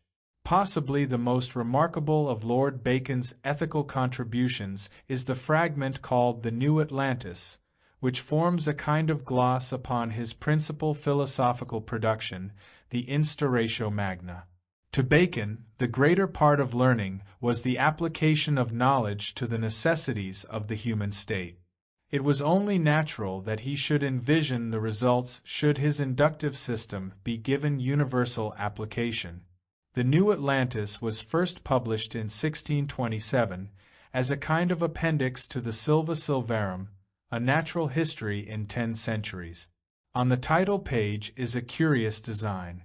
It shows the figure of an ancient creature representing time drawing a female figure from a dark cavern. The meaning is obvious. Through time, the hidden truth shall be revealed. This figure is one of the most famous of the seals or symbols of the Order of the Quest.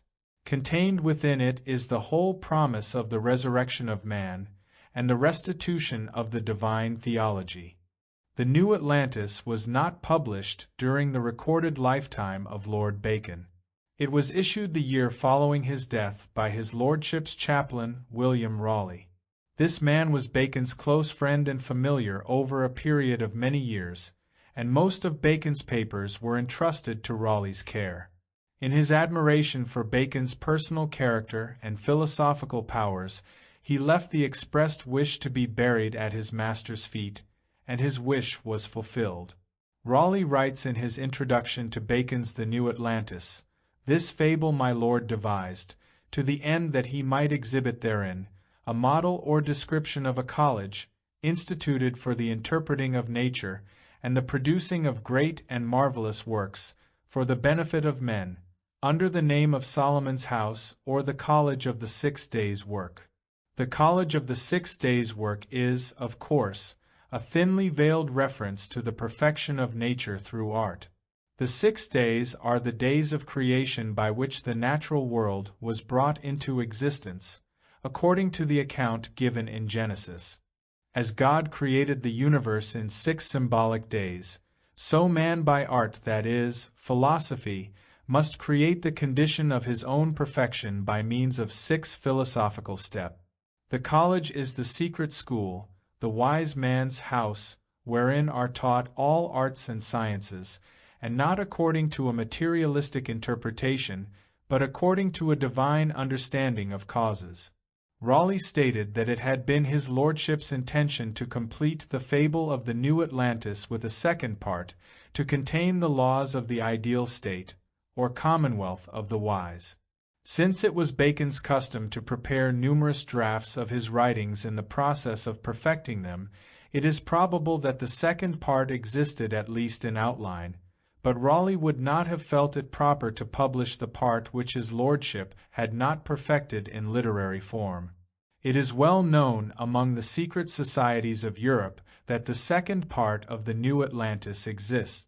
It includes a description of a great room in Solomon's house wherein are displayed the crests and the coats of arms of the governors of the philosophic empire. It may be for this reason that the writings were suppressed, for these crests and arms belonged to real persons who might have been subjected to persecution, as Sir Walter Raleigh was, if their association with the secret order had been openly announced. The fable of the New Atlantis begins with a ship sailing from Peru for China and Japan being driven from its course by contrary winds. Those aboard after many months faced death by starvation and disease. They prayed to God for help, and their prayer was answered. The ship came at last to the fair harbor of a great city in an unknown land. Here the mariners were hospitably received, and after certain formalities were permitted to land, and the wonders of the city were then revealed to them. The title page of Bacon's masterpiece, Novum Organum, features a small sailing ship between 2 columns. These columns are the Pillars of Hercules, the Strait of Gibraltar, which marked the western boundary of the sea. The little ship is science, sailing forth from the limits and boundaries of the old world into the unknown sea of universal learning. Is not this the same ship that finally came to haven in the wise man's city? The New Atlantis describes the magnificence of the college of the 6 days' work. Here the wise dwelt together in a gentle commonwealth of learning. One of the wise men makes the following statement in a prayer: Lord God of heaven and earth, Thou hast vouchsafed of Thy grace to those of our order, to know Thy works of creation and the secrets of them, and to discern, as far as appertaineth to the generations of men, between divine miracles, works of nature, works of art, and impostures and illusions of all sorts. It is difficult to understand how this reference to a secret order has passed unnoticed for so long, for it is scarcely less than a proclamation of the society of unknown philosophers. The name of the land in which stood the wise man's city was Bensalem. This means the son of peace. Bensalem maintained a trade with all parts of the world, but not for gold, silver, jewels, silks, spices, nor any other material commodity. Its merchandise was the light of truth. Among the nations traded with was Atlantis, which was declared to be the same as America. The College of Solomon's House had ambassadors, agents, and representatives among all the nations of the world, so that all discoveries in the arts and sciences might be known to it. In great libraries all useful records were stored up for the service of future ages. The book closes with a long lecture delivered by one of the fathers of Solomon's house. This great dignitary summarized the work of the Brotherhood in the following magnificent statement, one which might well be inscribed over the doors of learning and in the hearts of all scholars, scientists, and philosophers. The end of our foundation is the knowledge of causes and secret motions of things, and the enlarging of the bounds of human empire to the effecting of all things possible. The father of the wise men then described the laboratories, observatories, mines and hospitals, and the various engines and inventions by which the elements could be controlled and the secrets of nature discovered. There were gardens for the study of plants, and parks filled with birds and animals so that men could investigate their habit.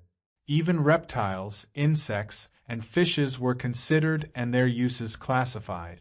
Medicines of all kinds were distilled and compounded, and mechanical arts were perfected according to the laws of nature. There were houses where the senses of man were studied with the aid of perfumes, flavors, sounds, music, and extraordinary acoustical devices. And there were houses where only deceits were on record, so that the methods by which men can be deceived could be made known and studied.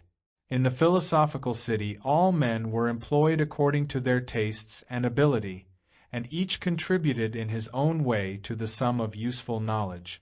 There were museums where rare and excellent inventions were preserved, and galleries containing the statues of great men who had contributed to the improvement of the human race. Among the statues was one to Christopher Columbus, another to the man who had invented bread. The narration ends abruptly with the word of the editor that the rest was not perfected. Missing is that part which was to describe the laws of a philosophical commonwealth. It is safe to assume that these laws, like the whole pattern of the story, were the same set forth by Plato for the government of the wise. Everything indicates that it was Bacon's dream that the College of the 6 Days should be erected in America, an area peculiarly set aside by nature for the perfection of philosophy and the sciences. Part of this dream has been realized.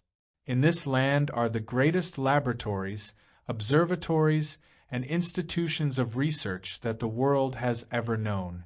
We are exploring into the mysteries of the atoms and the electrons, and have brought the heavenly fire, electricity, to be the servant of our purposes. All that remains is to crown science with philosophy. As we perfect the inner part of learning, the philosophic empire will arise in human society. 12. Western culture 1,000 years before Columbus. In the Mexican area, the civilization then existing was the most advanced on the earth. The ancient Mayas had massive public buildings and observatories in at least 100 cities, and these were connected by broad paved highways. Rulers were elected by the common agreement of the people. The Mayas hold the world record for a continued peace of 500 years. This has been attributed to their having possessed no monetary symbol or currency for goods exchange. Theirs was the first democratic state on a continent set aside for the perfection of the dream of democracy. Long before the coming of the white man, the spirit of human equality, human cooperation, and freedom of worship had flourished here. As today's archaeologists continuously study the massive ruins of the Mayan civilization, we know that this ancient culture of the American continent included at least 100 cities connected by an intricate pattern of broad paved highways. Their language was suited to the expression of exact knowledge. In the jungles of Yucatan, Guatemala, and Honduras are the ruined cities of a lost civilization which flourished on the North American continent 1,000 years before the voyage of Columbus. Stuart Chase has made the observation that in the 5 centuries immediately following the beginning of the Christian era, the civilization of the Mayas was the most advanced existing on the earth. Very little is known of the Mayas, their origin, history, religion, or culture, because of the wholesale destruction of Mayan writings and historical records in the early years of the Spanish conquest. Massive ruins of their buildings remain and great stone tablets, but these are in a language as yet undeciphered. From the physical evidence and the material remains we know that the empire of the Mayas extended over a very large area. Included were at least 100 cities, connected by an intricate pattern of broad paved highways. Enough of the art of the Mayas has survived to entitle them to a high place in the sphere of creative aesthetics, and their massive stone and plaster buildings prove that they possessed a well-developed knowledge of architectonic. They had observatories for the study of the arts and developed a highly accurate calendar. Their written language, more complicated than the Chinese, is of a type suited to the expression of exact knowledge and the most refined mental and emotional reflexes. According to their own legends, the Mayas owed their cultural superiority to a mysterious old man who came out of the sea riding on a raft of serpents. Among various tribes, this man has different names, but he is best known by the title conferred upon him in the Mexican area. Here he was called Quetzalcoatl. He is said to have come from the east, from the land of the many-colored rock. Quetzalcoatl carried with him the symbol of the cross. His name means the feathered snake, or the serpent covered with the plumes of the quetzal bird.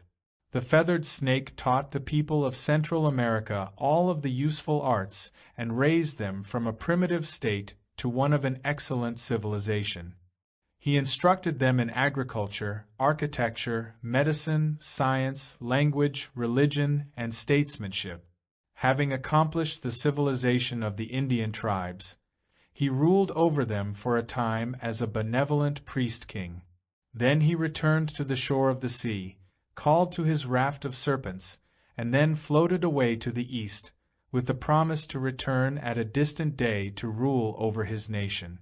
When Cortés reached the coast of Mexico, the Aztec king, Montezuma, dispatched messengers of state bearing with them the plumed crown of Mexico.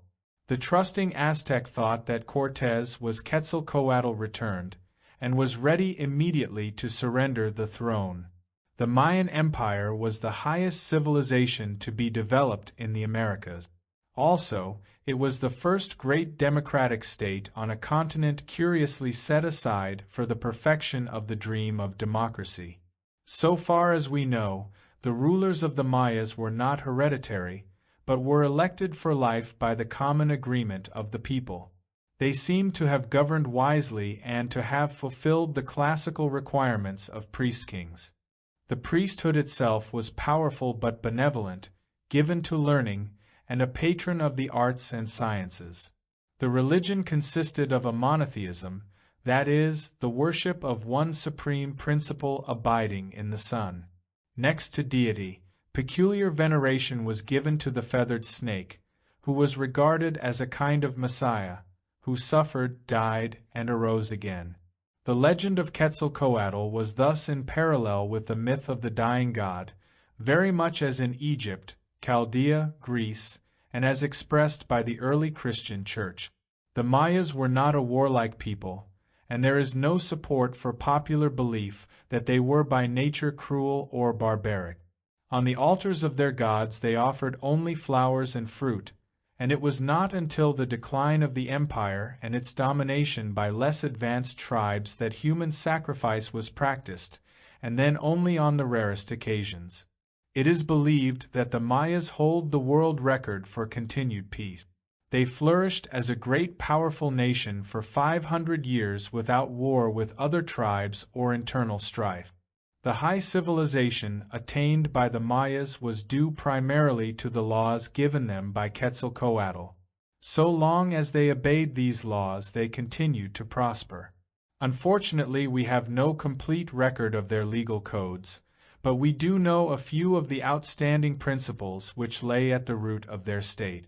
The Mayan nation was a collective commonwealth living under an advanced form of socialized order. They possessed all goods in common, and shared equally in the benefits of their production. They possessed no money or monetary symbol of any kind, and it has been suggested that this lack of currency was in part responsible for their 500 years of peace. To them the wheel was the symbol of death, and they never developed any form of mechanized industry. Each gave a part of his goods to maintain the state, and this contribution was employed to build public buildings, parks, schools, and places of public sport. There seems to have been no poverty, and little, if any, crime. No buildings have been found which suggest prisons or other places of confinement. The Mayas were hospitable, kindly, gentle, and industrious. Their cities were beautiful in every way. They were public-spirited, well-governed, and according to the order of their time, highly educated. The religious temper of the people can be gathered from remnants that still survive. It is common to all the Indians of the Americas that religious intolerance is utterly beyond their comprehension. They look upon each man's religion as his own particular belief, and if it suits his needs it deserves the respect of all other right-minded men. Thus we see that the archetype for a generous and enlightened way of life is part of the American continent's common inheritance. It is well to note in passing that many of the simpler virtues practiced by the Mayas were shared by other tribes that inhabited North and South America. Although the North American Indians never achieved the high culture reached by the Mayas, all lived according to a democratic tradition. The members of all tribes took care of their aged, provided for the widowed and the fatherless, and severely punished in the rare instances when some tribesman attempted to exploit another.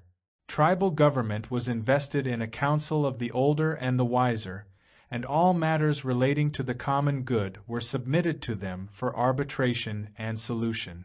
Crime was almost unknown. As most tribes were nomadic, they had little opportunity to develop intertribal points of view, and so there was considerable strife between tribes, but even in their warfare, North American Indians respected valor and developed chivalry to a marked degree. The first League of Nations was created among the Great Lakes Indians of the American Northeast. First, 5 tribes, and later 7, combined under the leadership of the brilliant Indian leader, Great Rabbit, whose life has descended to us in Longfellow's poem, Hiawatha. The League of the Seven Nations was originally intended to be defensive, but also useful in settling intertribal disputes. It resulted from the simple discovery by Aboriginal minds that one lived longer, more safely, and more happily if disputes among peoples were solved by arbitration rather than by open strife. The Incas of Peru are second to the Mayas in the building of empire in America.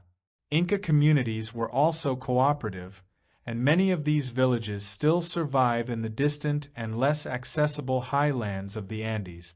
These were the only civilized communities in our land that never learned that there was a world depression beginning in 1929. Rooted in the American continent is a long and distinguished tradition that points toward ability for leadership in the post-war world, along lines of cooperation and the international point of view. The democracy established by 13 colonies in 1776 was not the first American democracy. At least 2,000 years before the coming of the white man, the spirit of human equality, human cooperation, and freedom of worship flourished here. 13. Bacon's secret society is set up in America. Men bound by a secret oath to labor in the cause of world democracy decided that in the American colonies they would plant the roots of a new way of life.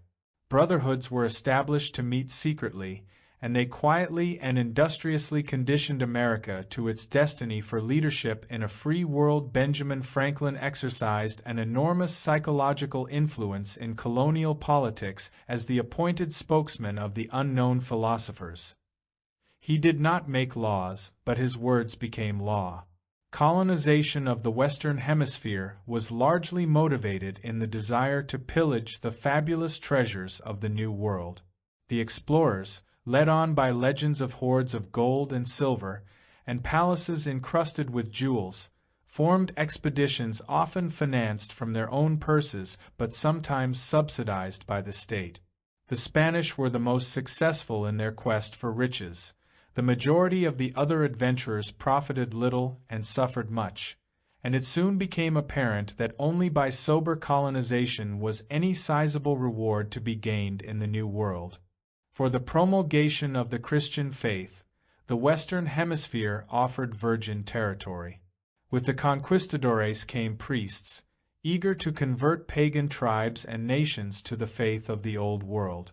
A holy inquisition was set up in New Spain, and Indians by the tens of thousands were tortured and killed for the good of their immortal souls.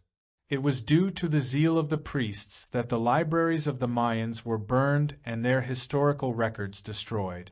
To this day there stands in Mérida, on the peninsula of Yucatan, the house of the conquistador Montejo. Over the door of this house are the heraldic arms of this Spanish adventurer.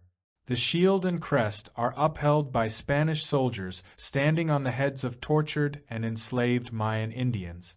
Reasonably accurate accounts of the natural advantages and resources of the Americas were in time brought back by the explorers and adventurers who had opened the new territories of the West, and only then did the European nations give serious consideration to actual development of their newly acquired colonial empires.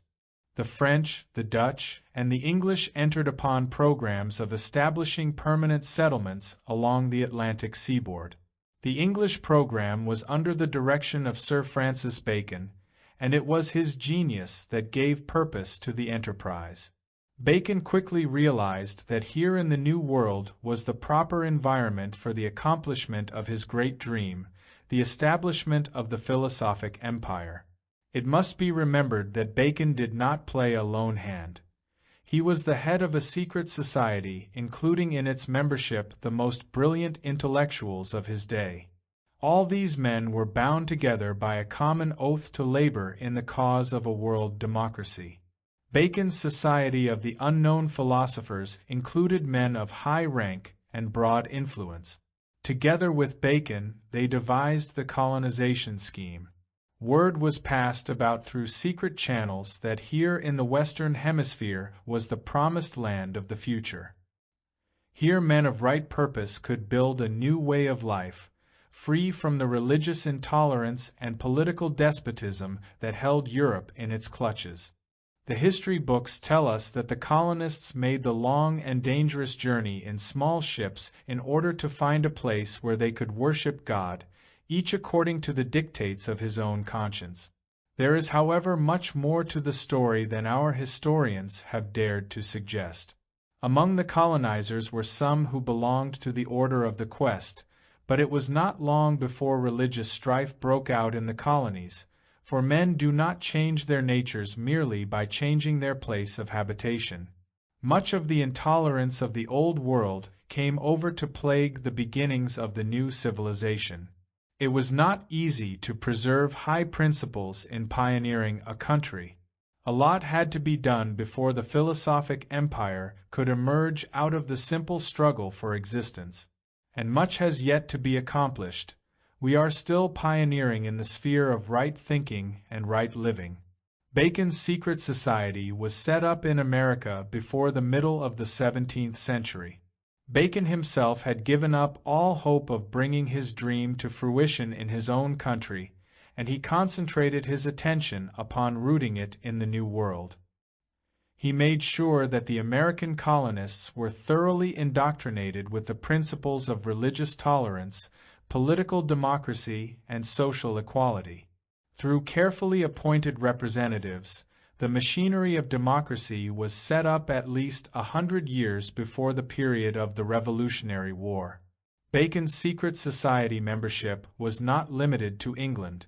It was most powerful in Germany, in France, and in the Netherlands, and most of the leaders of European thought were involved in the vast pattern of his purpose. The mystic empire of the wise had no national boundaries, and its citizenry was made up of men of good purpose in every land. The alchemists, Kabbalists, mystics, and Rosicrucians were the incisive instruments of Bacon's plan. Representatives of these groups migrated to the colonies at an early date and set up their organization in suitable places. One example will indicate the trend. About 1690, the German pietist theologian, Magister Johannes Kelpius, sailed for America with a group of followers, all of whom practiced mystical and esoteric rite. The pietists settled in Pennsylvania, and their descendants still flourish in Lancaster County. Kelpius for some years lived as an anchorite in a cave located in what is now Fairmount Park, Philadelphia. The pietists brought with them the writings of the German mystic, Jacob Boehme, books on magic, astrology, alchemy, and the Kabbalah. They had curious manuscripts illuminated with strange designs, and their principal text was called an ABC book for young students studying in the College of the Holy Ghost. The pietists brought the Order of the Mustard Seed and the Order of the Woman in the Wilderness to the New World. Kelpius was a man of feeble health, and after a few years died from the hardships and exposures of his religious austerity. The inner circle of his order was composed entirely of celibates, and as these died there were none to take their places. And so far as the public knows, his secret society did not survive. Actually, it did continue, but with the changing of the times it returned again to its secret foundations, disappearing entirely from the public view. The early years of the 18th century brought with them many changes in the social and political life of the American colonies. By this time, most of the Atlantic seaboard was dominated by the English. Cities had sprung up, important trade flourished with the mother country, and the colonial atmosphere was in small counterpart that of the English countryside. By this time, most of the important secret societies of Europe were well represented in this country. The brotherhoods met in their rooms over inns and similar public buildings, practicing their ancient rituals exactly according to the fashion in Europe and England. These American organizations were branches under European sovereignty, with the members in the two hemispheres bound together with the strongest bonds of sympathy and understanding. The program that Bacon had outlined was working out according to schedule. Quietly and industriously, America was being conditioned for its destiny, leadership in a free world. Any account of secret societies in America would have to include tribute to the man who has been called the first American gentleman, Benjamin Franklin. Although Dr. Franklin was never the country's president, nor a military general, he stands out as one of the most important figures in the struggle for American independence. Quiet, dignified, scholarly, and gentle, Franklin foresaw a new goal for an ever-changing world through the square bifocal glasses of which he was the inventor. Historians have never ceased to wonder at the enormous psychological influence which Franklin exercised in colonial politics. But up to the present day, few indeed are those who have realized that the source of his power lay in the secret societies to which he belonged and of which he was the appointed spokesman. Franklin was not a lawmaker, but his words became law. Beneath the homely wisdom which he circulated in his almanac, under the pseudonym of Poor Richard, was a profundity of scientific and philosophic learning. He understood both the farmer and the philosopher, and could speak the languages of both. When Benjamin Franklin went to France to be honored by the state, he was received too by the Lodge of Perfection, the most famous of all the French secret orders. And his name, written in his own fine hand, is in their record ledger, close to that of the Marquis de Lafayette. Franklin spoke for the Order of the Quest, and most of the men who worked with him in the early days of the American Revolution were also members. The plan was working out, the new Atlantis was coming into being in accordance with the program laid down by Francis Bacon 150 years earlier. The rise of American democracy was necessary to a world program. At the appointed hour, the freedom of man was publicly declared. 14. A prophecy written in the year of Washington's birth. Sir William Hope noted the birth overseas of an infant starred by fate to rule both freemen and slaves, and named the year of the American Declaration of Independence 44 years before it was signed. He gave in cabalistic form the patriot leader's name and the years of his lifetime span. The prophecy also singled out Abraham Lincoln, designated the term of Benjamin Harrison as the one to mark the first century of the new nation's progress. It is a reasonable assumption that the Hope prophecy is a genuine example of foreknowledge of the destiny of the United States. George Washington had just been born when the governor of Edinburgh Castle wrote a prophecy that this infant born overseas was starred by fate to lead the colonies to freedom. This prediction also named, 4 decades in advance, the year of the Declaration of Independence. In the Congressional Library at Washington, D.C., is a curious little book entitled Vindication of the True Art of Self-Defense. It is a work on fencing and dueling, published in 1724 by Sir William Hope, a deputy governor of Edinburgh Castle. In this copy and facing the title page, an engraving has been inserted of the badge of the Royal Society of Swordsmen. Underneath it is written, "Private Library of Sir William Hope." The Library of Congress has had this book since 1879. The text of this curious little book is of no special interest, but on the blank flyleaves is written in the hand of Sir William Hope an extraordinary prediction concerning the destiny of the United States of America. It was written, signed and dated 44 years before the beginning of the Revolutionary War. At the time, the 13 American colonies seemingly had no dream of independence. George Washington had just been born in Virginia. 20 of the 56 men who were to sign the Declaration of Independence were then small boys, and 18 others were yet unborn. Little information is available concerning Sir William Hope, but from the text of his prediction it appears that he was devoted to the study of astrology and based his strange prophetic poem upon an interpretation of the starry influences.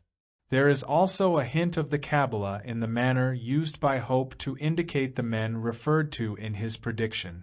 The prophecy of Sir William Hope begins with these lines.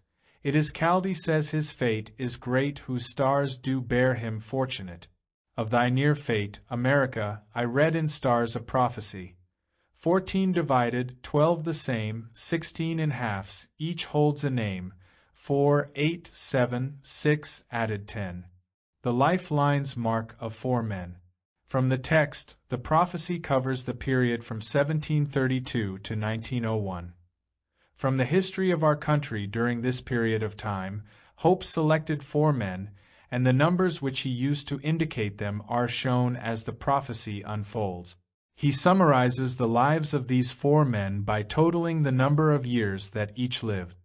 He does this in the line 4, 8, 7, 6, added 10, 4 plus 8, plus 7, plus 6, equal 25. The added 10 is the cipher making a total of 250. At the time of his death, George Washington was 68, Abraham Lincoln 56, Benjamin Harrison 68, and William McKinley 58. The total of these years is 250.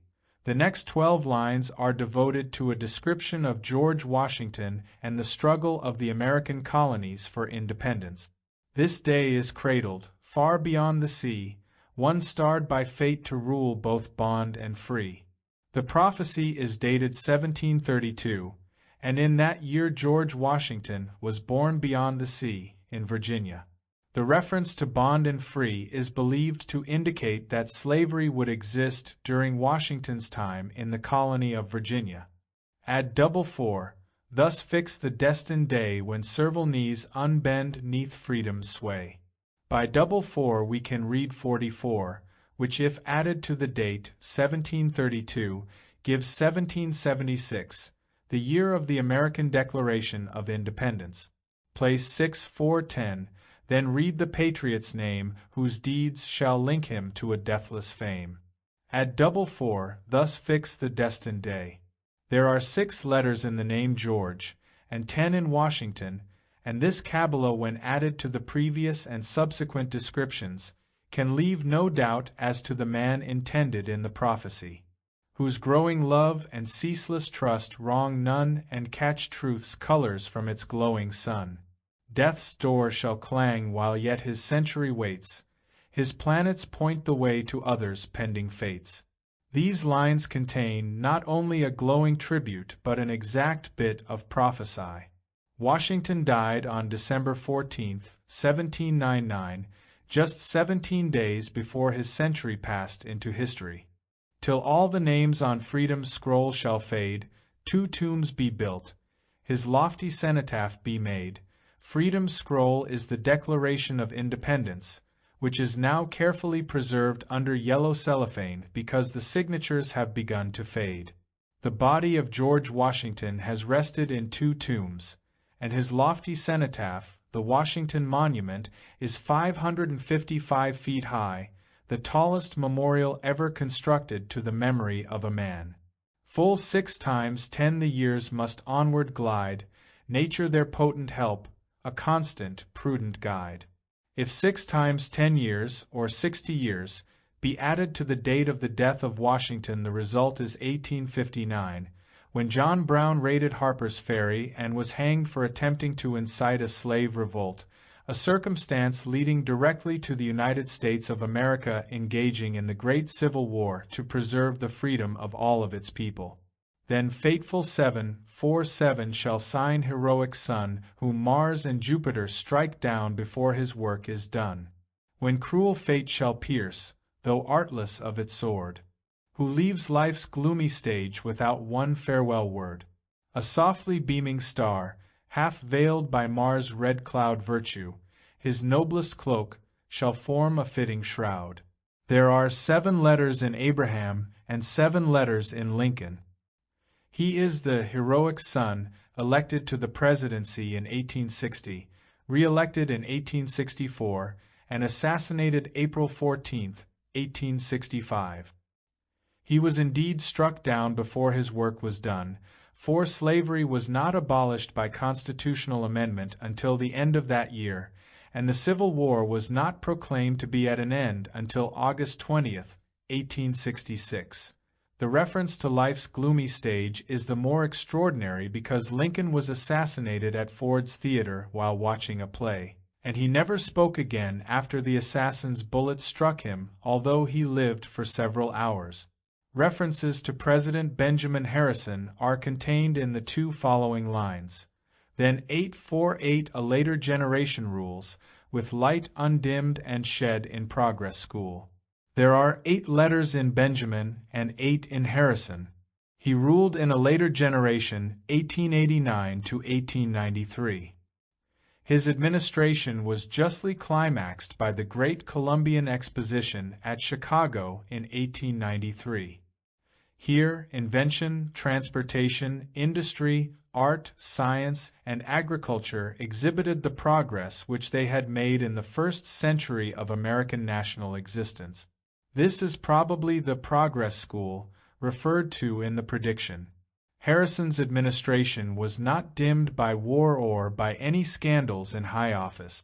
Then 6 again, with added 6 shall rise, resplendent ruler, good and great and wise. 4 6s hold a glittering star that on his way shall shine, and twice 4 6s mark his years from birth to manhood's prime.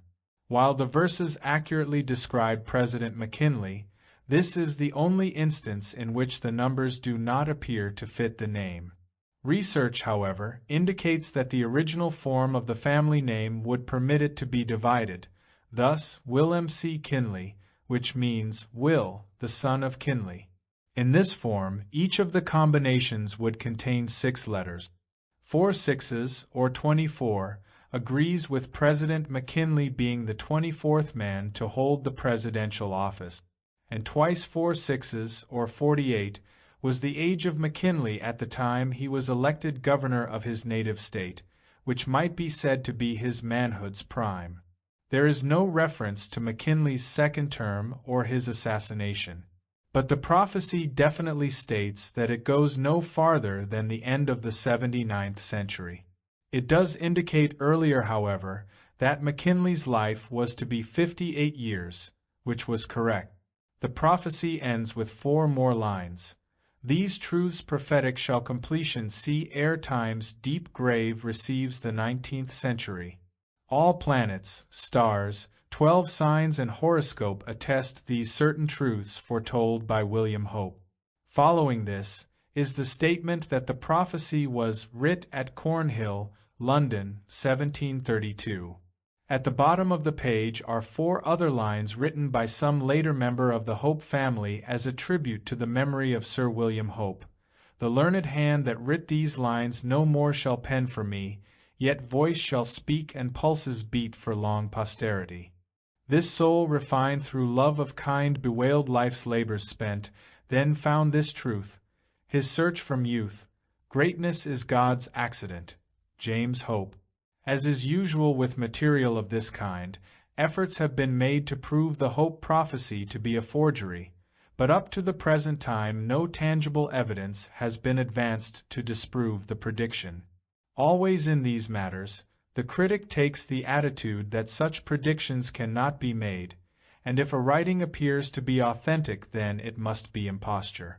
The book has been in the Library of Congress for more than 60 years. The prediction about both Harrison and McKinley relate to incidents taking place after the book was placed in the Congressional Library.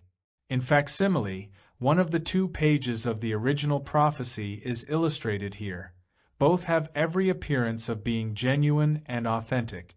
It is most reasonable to assume that the Hope prophecy is a genuine example of foreknowledge concerning the future of the United States of America. 15. The unknown man who designed our flag was worked out in elements of design that provided for gradual modification in the future as the national destiny increased. It was a learned stranger, added by seeming accident to the committee appointed by the Colonial Congress in 1775, who had the foresight to provide the area for the stars in subsequent substitution for the British Union Jack. The design was adopted by General Washington. There is no record that the committee ever made a report to Congress. According to the rules laid down by Francis Bacon for works published under the authority of the Society of Unknown Philosophers, each book must be so marked as to be readily recognizable. The book that tells of the presence of the unknown designer ends with a quotation from Bacon. Robert Allen Campbell in 1890 published a little book, Our Flag, or The Evolution of the Stars and Stripe. Diligent research fails to uncover any data about Mr. Campbell. He states in his preface that the work is a compilation of facts and dates from official sources, larger works, occasional pamphlets and addresses upon this and collateral subjects, and is meant, therefore, for the perusal of those who have not the time, opportunity, or disposition for a more extended study in this line of research. Then he refers specifically to the chapter of interest to our present consideration. That part of this sketch which treats of proceedings of the Congressional Committee in relation to the colonial flag, and of the unofficial consideration, by a few of our revolutionary statesmen and heroes, in regard to the flag of the 13 United States, immediately preceding its adoption by Congress, has not heretofore been published. This last statement makes it extremely difficult to trace Mr. Campbell's source of information. We are forced to the conclusion that the story must have been given to him by word of mouth. The book itself must have been printed in a very small edition, for it has become exceedingly scarce and is seldom, if ever, offered for sale. On those rare occasions when copies have changed hands, the book commands a price far in excess of usual works in this field. According to the rules laid down by Sir Francis Bacon for works published under the authority of the Society of Unknown Philosophers, each book must be marked in some peculiar way, easily recognizable by the informed, but not conspicuous to those who are not a party to the plan. All of the older writings are so marked, either with ciphers, curious headpieces, vignettes, colophons, designs, symbols, figures, or signatures.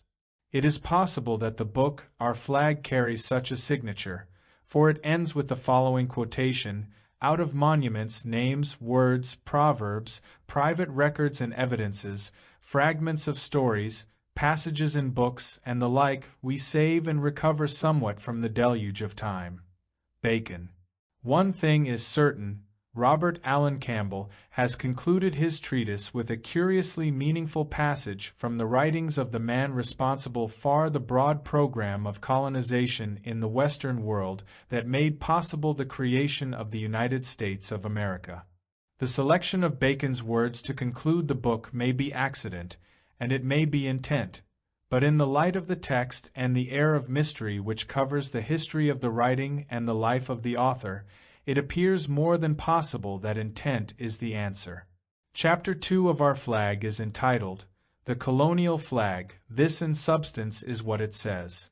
In the fall of 1775, the Colonial Congress in session at Philadelphia appointed Messrs. Franklin, Lynch, and Harrison as a committee to consider and recommend a design for a colonial flag. General Washington was then in camp at Cambridge, Massachusetts, and the committee went there to consult with him. While at Cambridge, the committee men were entertained by a patriotic and well-to-do citizen. At that time, the best room in this gentleman's residence was temporarily occupied by a peculiar old gentleman. As there was only one other guest room, Messrs. Lynch and Harrison were given the unoccupied room, and Dr. Franklin shared apartments with the old gentleman. Nothing is known about the mysterious old man, except that he was referred to as the professor. His name is not preserved. He was beyond 70 years of age, but apparently in the prime of his life. He ate no flesh, fish, nor fowl, or any green things, and drank no liquor, wine, or ale.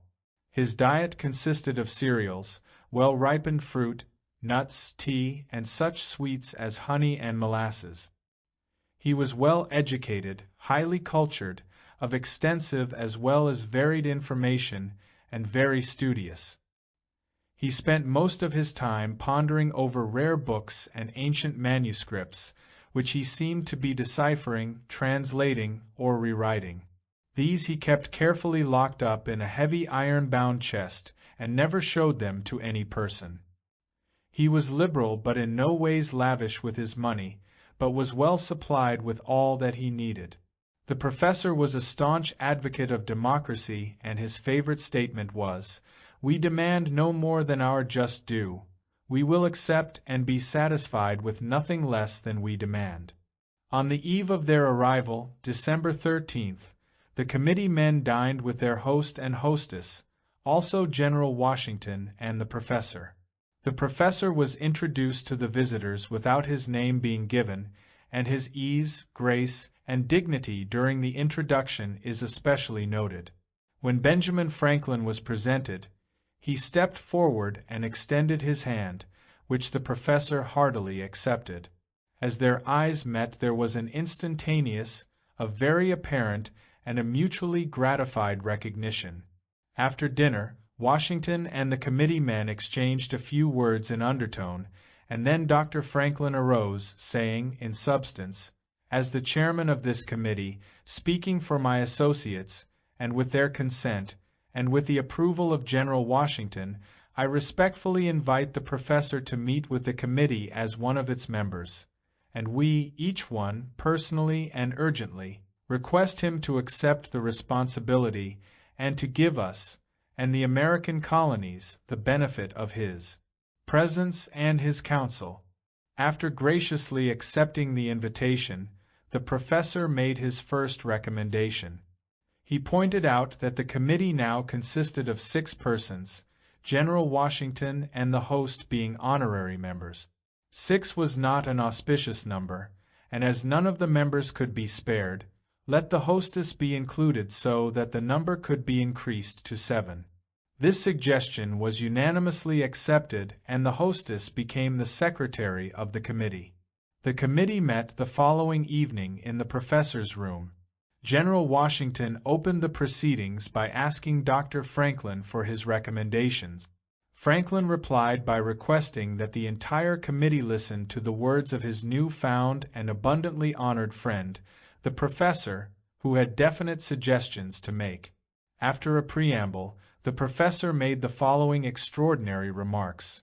"The sun of our political air, like the sun in the heavens, is very low in the horizon, just now approaching the winter solstice, which it will reach very soon. But, as the sun rises from his grave in Capricorn, mounts toward his resurrection in Aries, and passes onward and upward to his glorious culmination in Cancer, so will our political sun rise and continue to increase in power, in light, and in glory, and the exalted sun of summer will not have gained his full strength of heat and power in the starry lion until our colonial sun will be, in its glorious exaltation, demanding a place in the governmental firmaments alongside of, coordinate with, and, in no wise subordinate to, any other sun of any other nation upon earth. The professor went on to point out that the flag which he recommended would be subject to change in the future as the national destiny increased.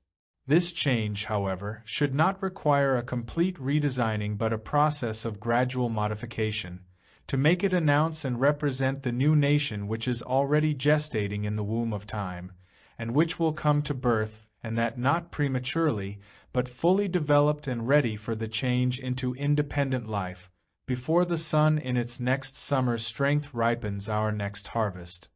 The design finally submitted consisted of a field of 13 alternate red and white stripes, and in the area which now contains the stars was the British Union Jack.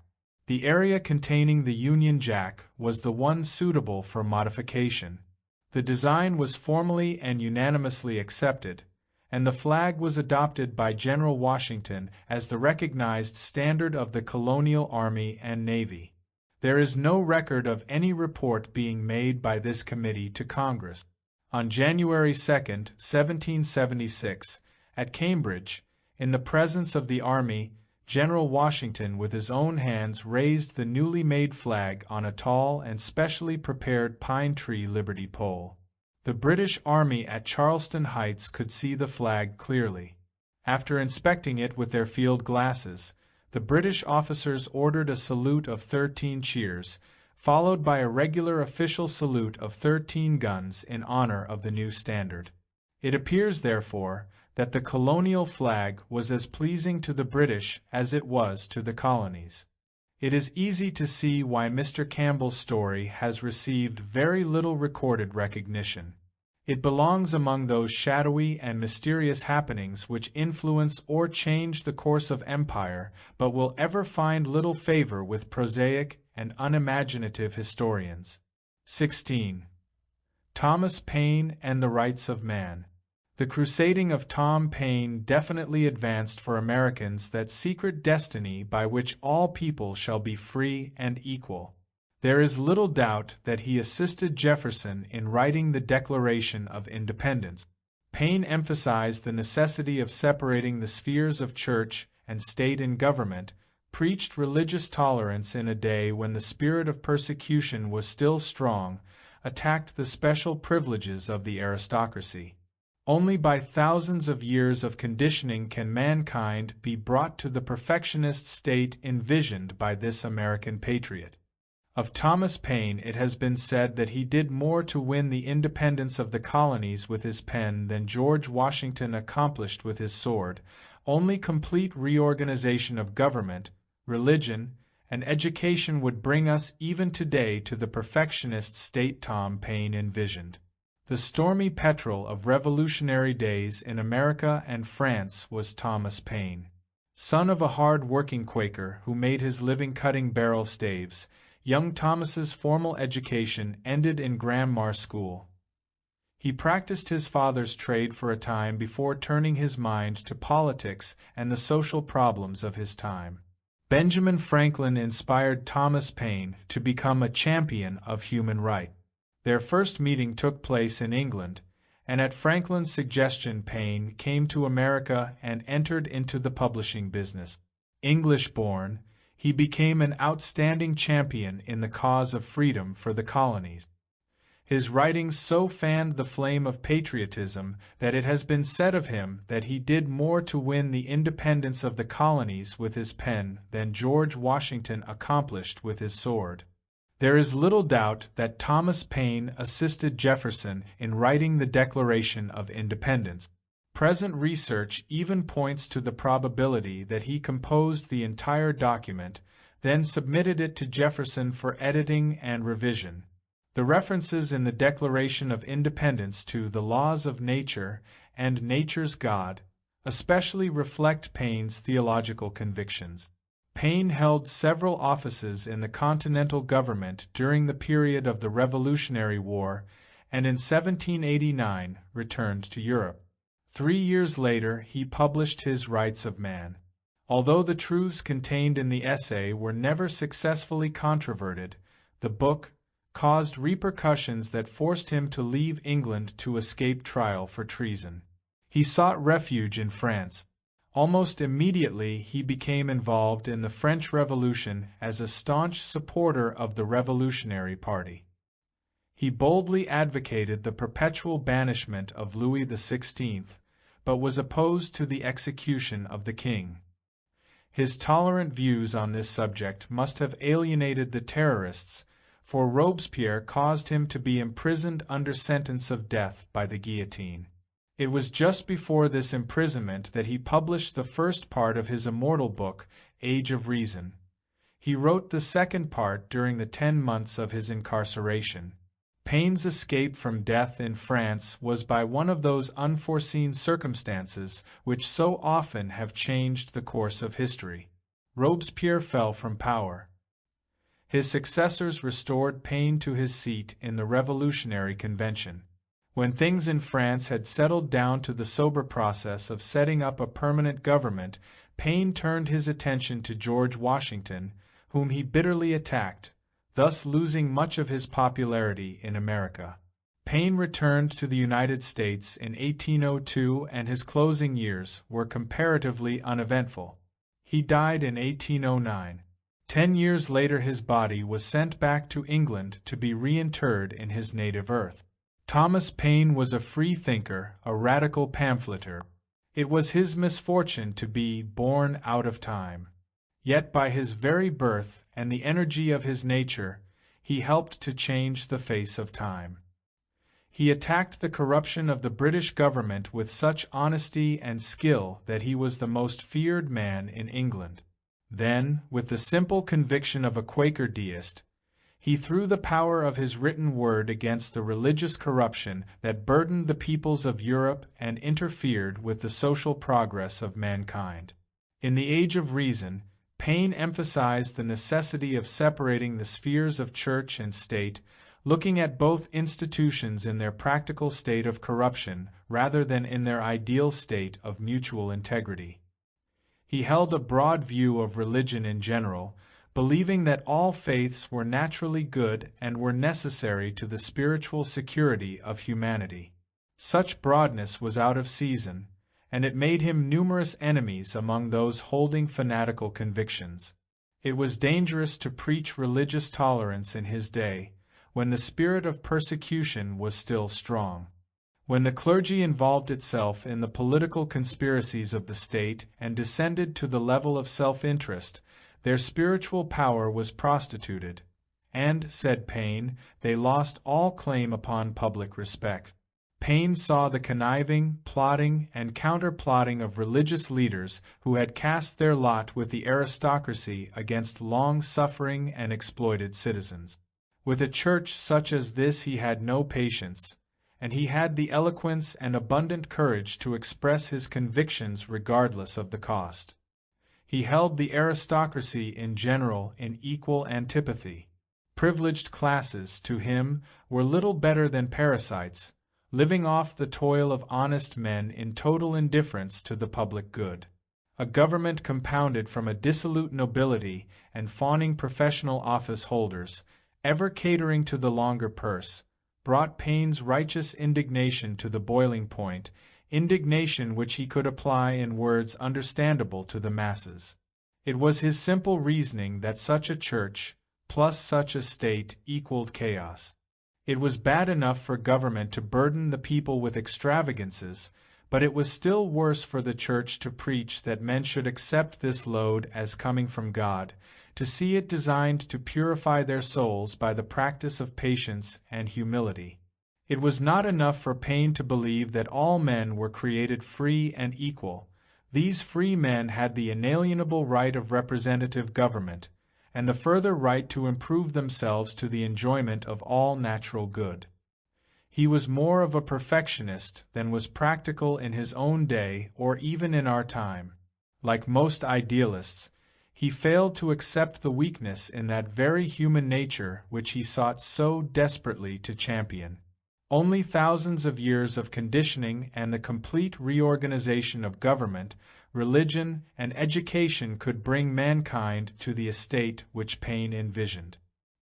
He called men to a high destiny, and men understood in part and applied in part, but lacked the capacity for a full and understanding acceptance. This probably explains Paine's bitter attack on George Washington. Paine had been present when the American government was formed, and he must have been at least a witness to the bickerings which went on during those most critical years. As a president, Washington was not universally popular. It was only after considerable engineering that his election had been accomplished. Almost immediately the new government fell into political difficulty. Self-seeking politicians appeared on the scene at the very beginning, just as they have never since been absent from the picture.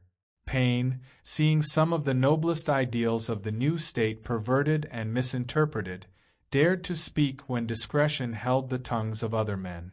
In Paine's own public career, made up largely of reverses, he chose to accept all forms of personal humiliation rather than modify any of his attitude.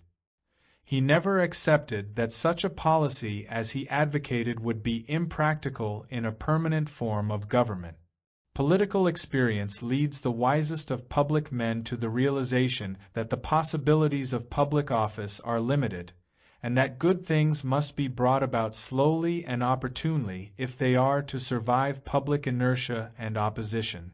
But in principle Paine was right, and he has left imperishable landmarks. He was a utopian, a dreamer with a mighty courage of conviction. And when the dream of world democracy is finally realized, Paine's name and memory will be immortalized, for he was outstanding among the great pioneers of human progress. Thomas Paine's crusading was part of that secret destiny which has ordained that all people shall be free and equal.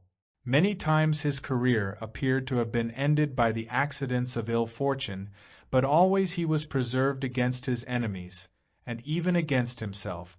He was one of the links in that golden chain which binds the earth to the pinnacle of high Olympus. 17.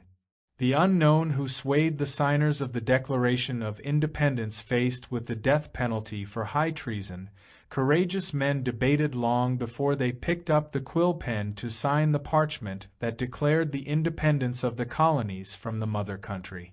For many hours they had debated in the State House at Philadelphia, with the lower chamber doors locked and a guard posted, when suddenly a voice rang out from the balcony. A burst of eloquence to the keynote, "God has given America to be free," ended with the delegates rushing forward to sign. The American patriots then turned to express their gratitude to the unknown speaker. The speaker was not in the balcony. He was not to be found anywhere. How he entered and left the locked and guarded room is not known. No one knows to this day who he was.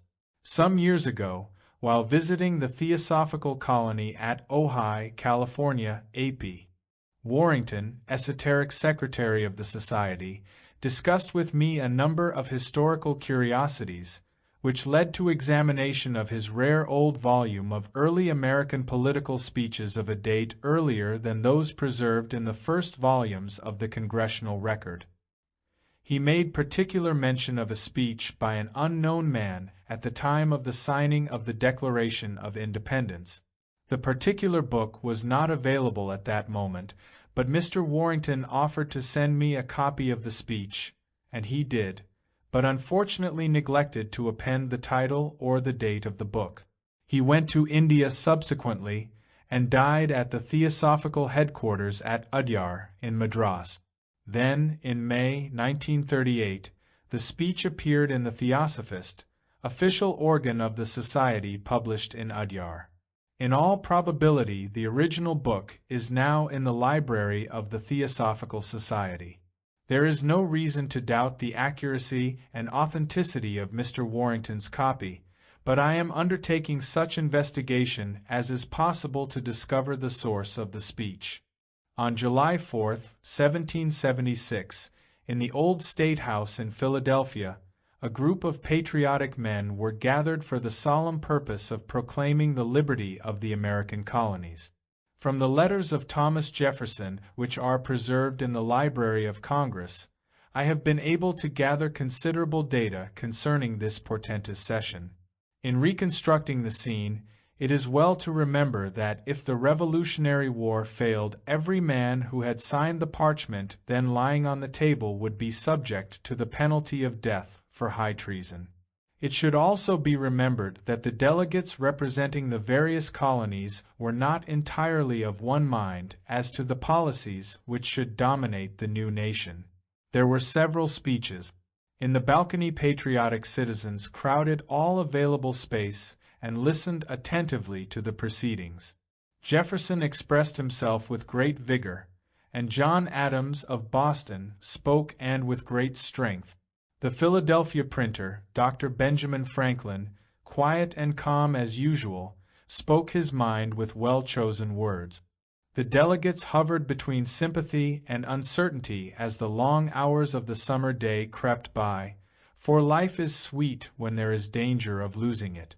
The lower doors were locked and a guard was posted to prevent interruption.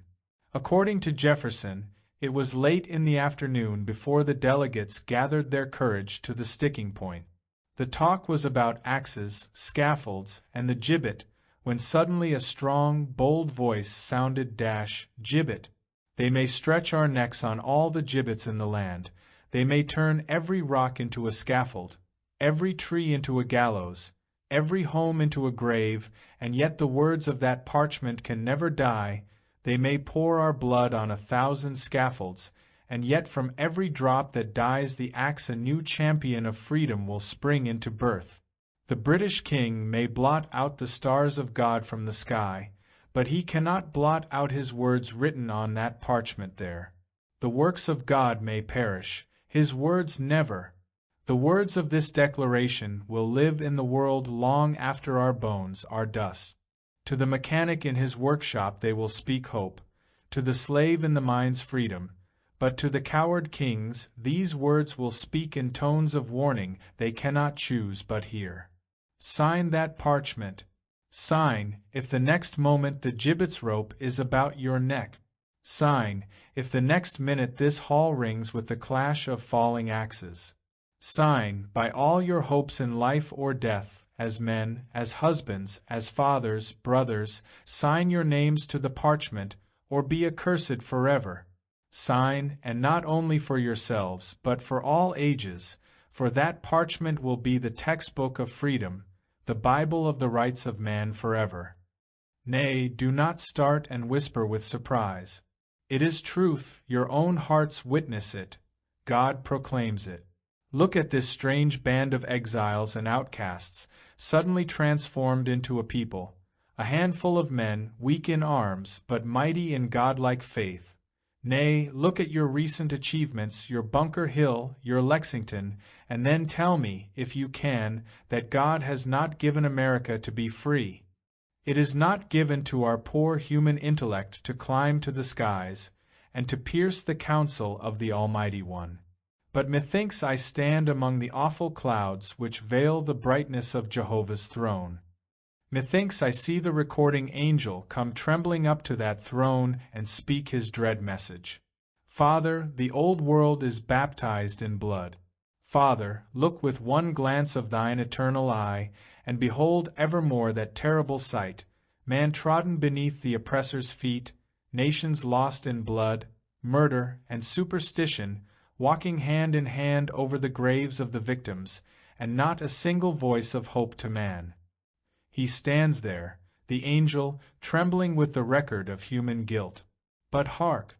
The voice of God speaks from out the awful cloud. Let there be light again.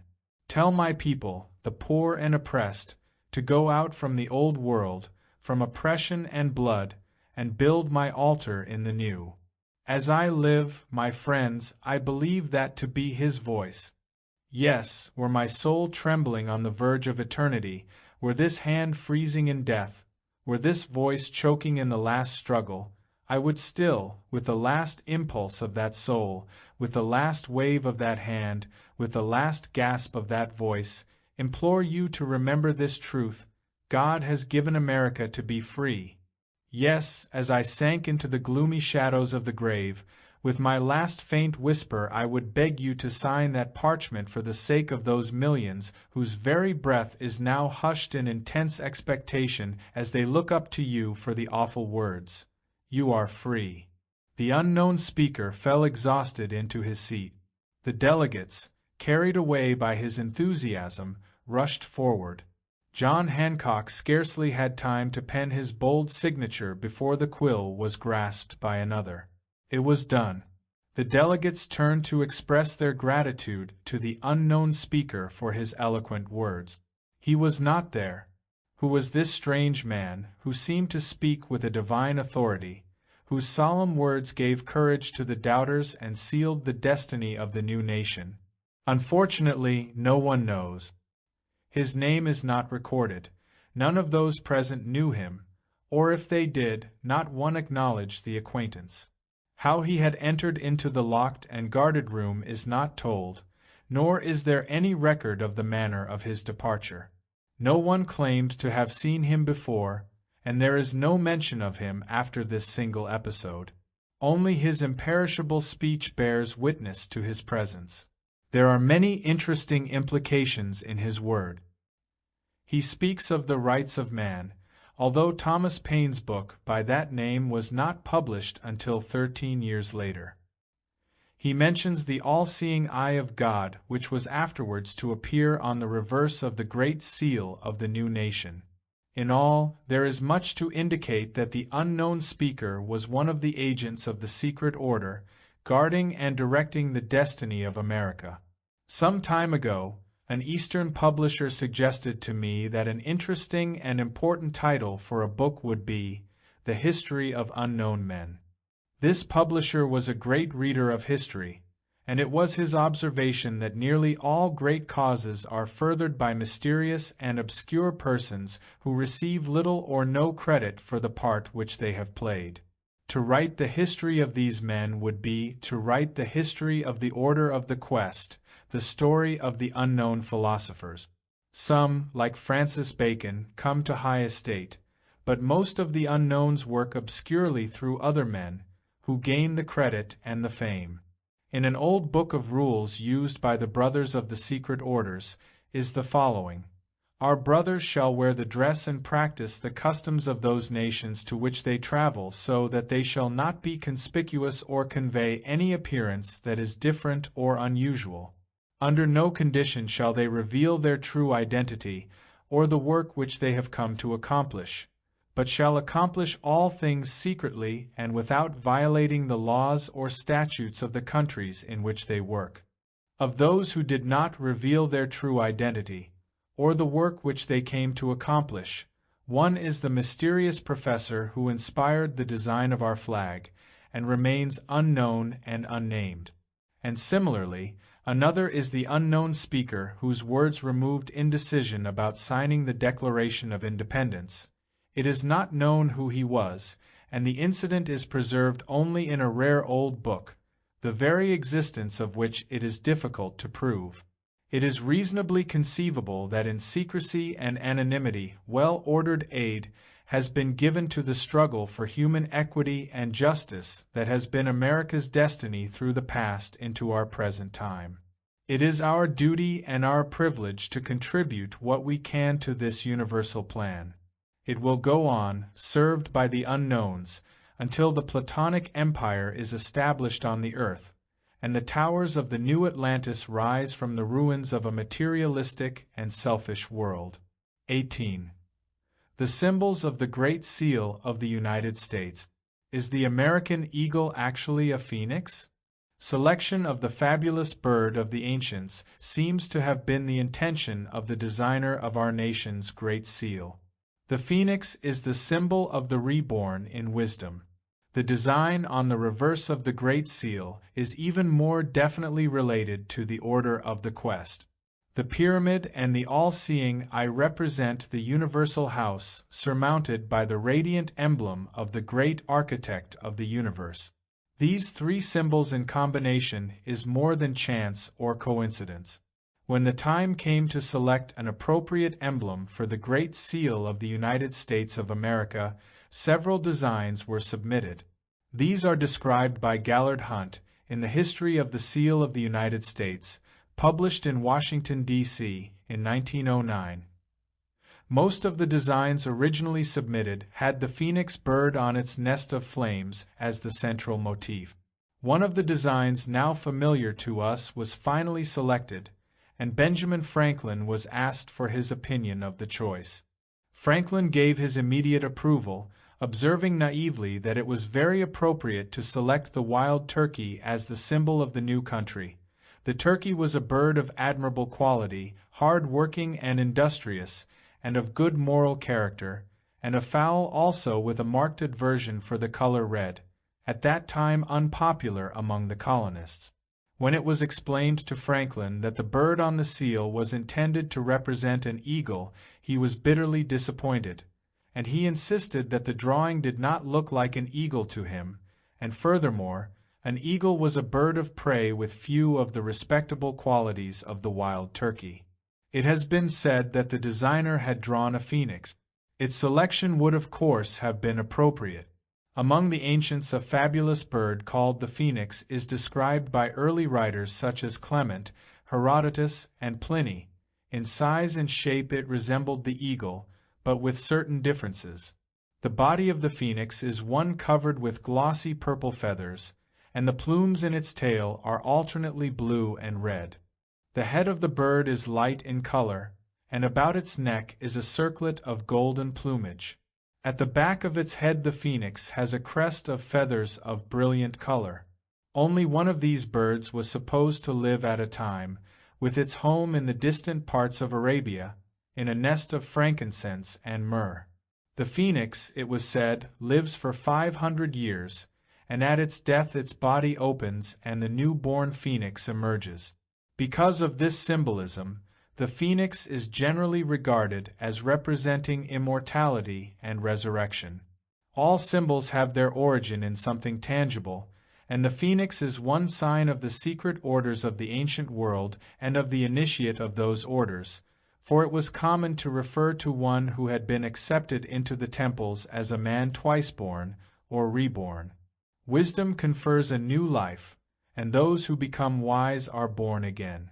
The phoenix symbol is important in another way, as an emblem among nearly all civilized nations of royalty, power, superiority, and immortality. The phoenix of China is identical in meaning with the phoenix of Egypt, and the phoenix of the Greeks is the same as the thunderbird of the American Indians. In the accompanying drawing, the head of the bird, as it appeared on the Great Seal of 1782, is compared with the present form.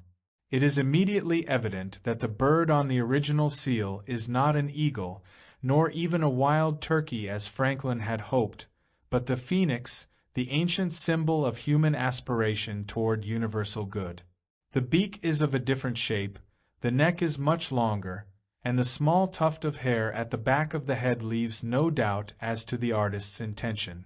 But if this design on the obverse side of the seal is stamped with the signature of the Order of the Quest, the design on the reverse is even more definitely related to the old mysteries. Here is represented the Great Pyramid of Giza, composed of 13 rows of masonry, showing 72 stones. The pyramid is without a capstone, and above its upper platform floats a triangle containing the all-seeing eye surrounded by rays of light. This design was not pleasing to Professor Charles Eliot Norton of Harvard. He summed up his displeasure in the following words: "The device adopted by Congress is practically incapable of effective treatment. It can hardly, however artistically treated by the designer, look otherwise than as a dull emblem of a Masonic fraternity." The quotation is from the History of the Seal of the United States. If incapable of artistic treatment, the Great Seal is susceptible of profound interpretation. The Pyramid of Giza was believed by the ancient Egyptians to be the shrine tomb of the god Hermes, or Thoth, the personification of universal wisdom. No trace has ever been found of the cap of the Great Pyramid.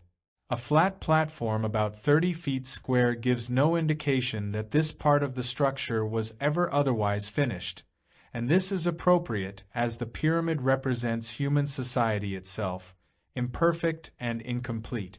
The structure's ascending converging angles and faces represent the common aspiration of humankind. Above floats the symbol of the esoteric orders, the radiant triangle with its all-seeing eye. The triangle itself is in the shape of the Greek letter D, the delta, the first letter of the name of God, the divine part of nature completing the works of men. The 72 stones are the 72 arrangements of the Tetragrammaton, or the four-lettered name of God in Hebrew.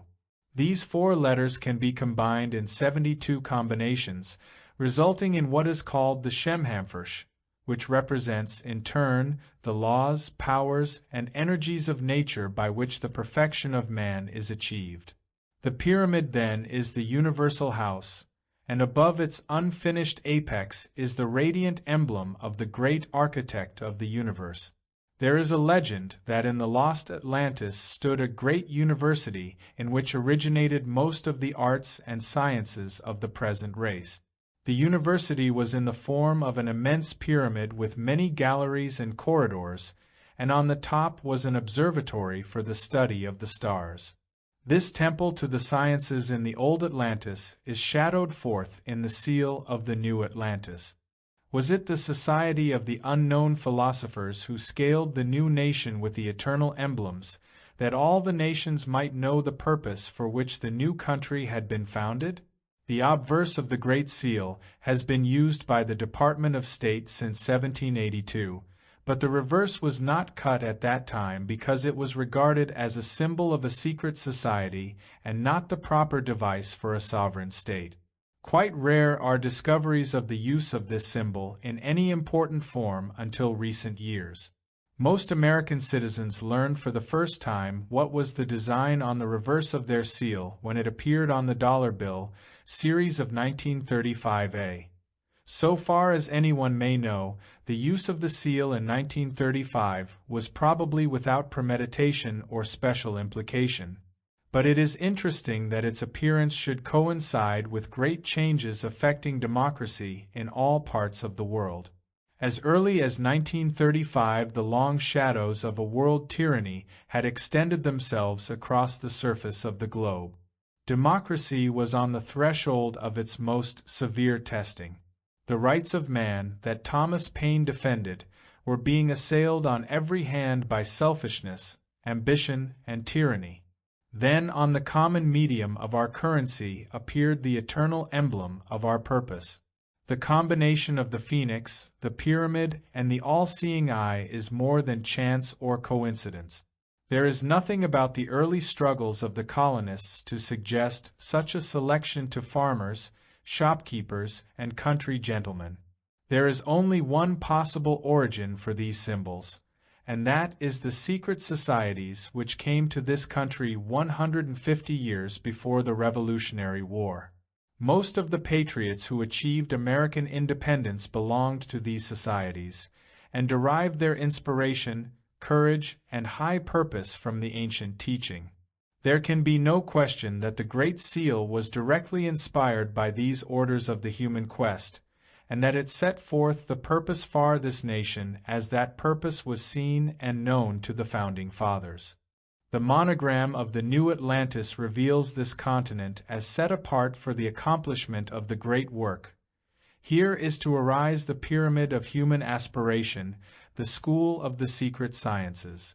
Over this nation rules the Supreme King, the ever-living God. This nation is dedicated to the fulfillment of the divine will.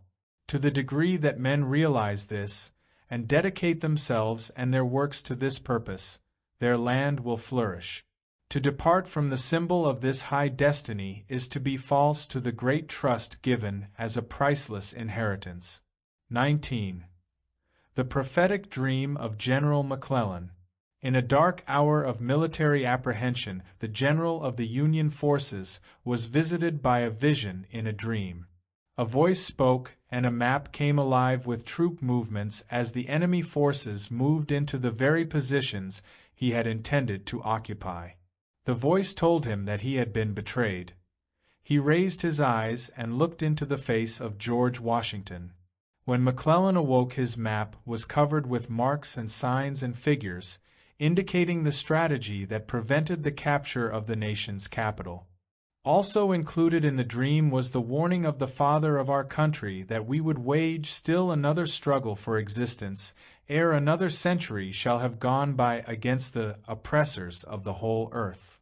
The vision of Constantine changed the course of the Roman Empire. The visions of Joan of Arc preserved France in an hour of darkest need. And the vision that came to General McClellan was a powerful force in preserving the union of the American people. The story of General McClellan's dream, preserved in the general's own words, seems to have appeared in print for the first time in the Portland, Maine, Evening Courier of March 8, 1862. Had the story not been true, it is almost certain that McClellan himself would have made some statement of disapproval or demanded a retraction. General McClellan's career as a soldier was not exceptionally brilliant. He was a good organizer, but made many enemies because of certain fixations of temperament, but there can be no question of his sincerity and his dedication to the cause of the Union. In the interests of brevity, here we will give a digest of parts of the story of the dream, with the general's own words preserved in the more significant passages. At 2 o'clock of the third night after General McClellan's arrival at Washington, D.C., to take command of the United States Army, he was working over his maps and studying the reports of scouts. A feeling of intense weariness came over him, and leaning his forehead on his folded arm, he fell asleep at his table. He had not been sleeping more than 10 minutes when it seemed that the locked door of his room was suddenly thrown open, and someone strode up to him, and in a voice terrible with power spoke. "General McClellan, do you sleep at your post? Rouse you, or ere it can be prevented, the foe will be in Washington." The general then describes in some detail his strange feeling. At the moment he seemed to be suspended in the center of infinite space, and the voice came from a hollow distance all about him.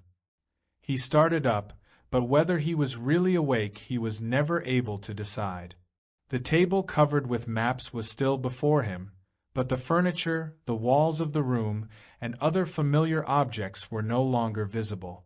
Instead, he was gazing upon a living map including the entire area of the country from the Mississippi River to the Atlantic Ocean. McClellan tried to see the features of the being that stood with him, but could discern nothing but a vapor having the general outline of a man. As he looked upon the great map, McClellan was amazed to see the movements of the various troops and regiments, and a complete pattern of the enemy's lines and distribution of forces. The general was immediately infused with a great elation, for he felt that the movements on this extraordinary map would enable him to bring the war to a speedy and victorious termination. Then his elation changed to great apprehension. He saw the enemy's forces moving to certain points which he himself had intended to occupy within the next few days. He quietly realized that in some way his plans were known to the enemy. Then again the voice spoke. "General McClellan, you have been betrayed.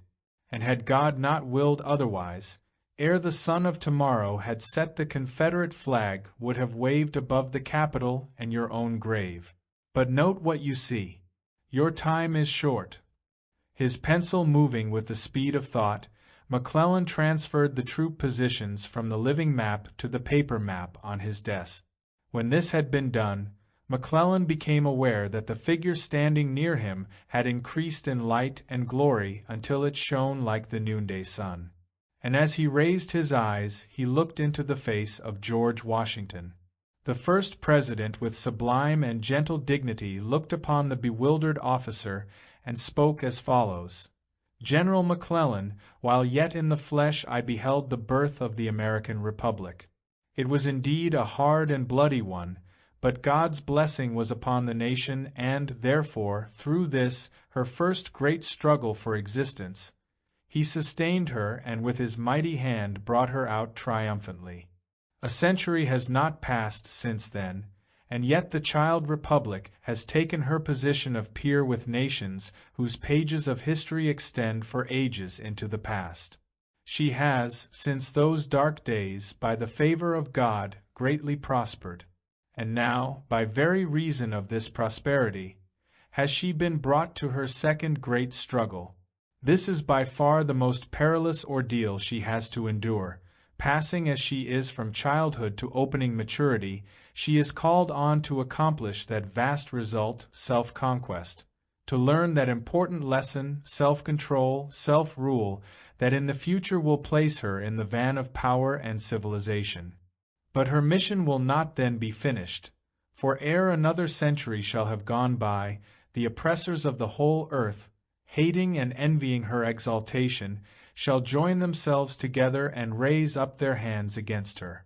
But if she still be found worthy of her high calling, they shall surely be discomfited, and then will be ended her third and last great struggle for existence. Thenceforth shall the Republic go on, increasing in power and goodness, until her borders shall end only in the remotest corners of the earth, and the whole earth shall beneath her shadowing wing become a universal republic. Let her in her prosperity, however, remember the Lord her God, her trust be always in him, and she shall never be confounded. As the spirit visitor ceased speaking, he raised his hand over McClellan's head in blessing, and the next instant a peal of thunder rumbled through space. McClellan woke with a start. He was again in his room with his maps spread out on the table before him. But there was one difference. The maps were covered with the marks, signs, and figures which he had inscribed there during the vision. McClellan walked about the room to convince himself that he was really awake. He then returned and looked at the map. The markings were still there. Convinced now that the experience was heaven-sent, McClellan had his horse saddled and rode from camp to camp, making the necessary changes in his strategy to meet the enemy's planned offensive. His moves were successful, and he prevented the capture of the city of Washington. At that time the Confederate army was so close that Abraham Lincoln, sitting in his study at the White House, could hear the rumble of the Confederate artillery. General McClellan concludes his account of the strange vision that saved the Union with these words: "Our beloved, glorious Washington shall again rest quietly, sweetly in his tomb, until perhaps the end of the prophetic century approaches that is to bring the Republic to a third and final struggle, when he may once more, laying aside the crements of Mount Vernon, become a messenger of succor and peace from the great ruler, who has all the nations of the earth in his keeping. But the future is too vast for our comprehension. We are the children of the present. When peace shall again have folded her bright wings and settled upon our land, the strange, unearthly map marked while the spirit eyes of Washington look down shall be preserved among American archives as a precious reminder to the American nation of what in their second great struggle for existence they owe to God and the glorified spirit of Washington. Verily the works of God are above the understanding of man. It is not difficult to understand how a man who has been granted so strange an experience should come to realize that a secret destiny is overshadowing the country for which he fought. The prophetic import contained in the vision is now apparent, and as the entire account was published in 1862, there can be no doubt that we are in the presence of a genuine example of foreknowledge. It is now 80 years since Washington appeared to General McClellan, and within the century the powers of the earth have risen to destroy the concept of world democracy. America is in the vanguard of the democratic nations, seeking to preserve its heritage from the encroachments of totalitarian powers. Already it is obvious that in the post-war period of Reconstruction, America must become a leader of nations in the establishment of a commonwealth of peoples. The purpose for which we are created is revealing itself through the long processes of time, and that purpose is indeed our most sacred heritage.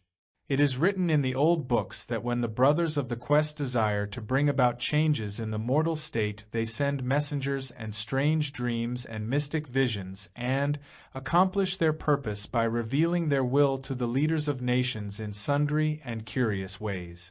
Whether we wish to believe that the spirits of the dead return to guide the living, or whether we choose to accept that man possesses faculties and powers which under great stress may bring his consciousness a little nearer to universal truth, one thing is certain: men unaccustomed to the spiritual ways of life have received visions, and have heard voices, and by obeying these mysterious powers they have contributed to the progress and security of their fellow men.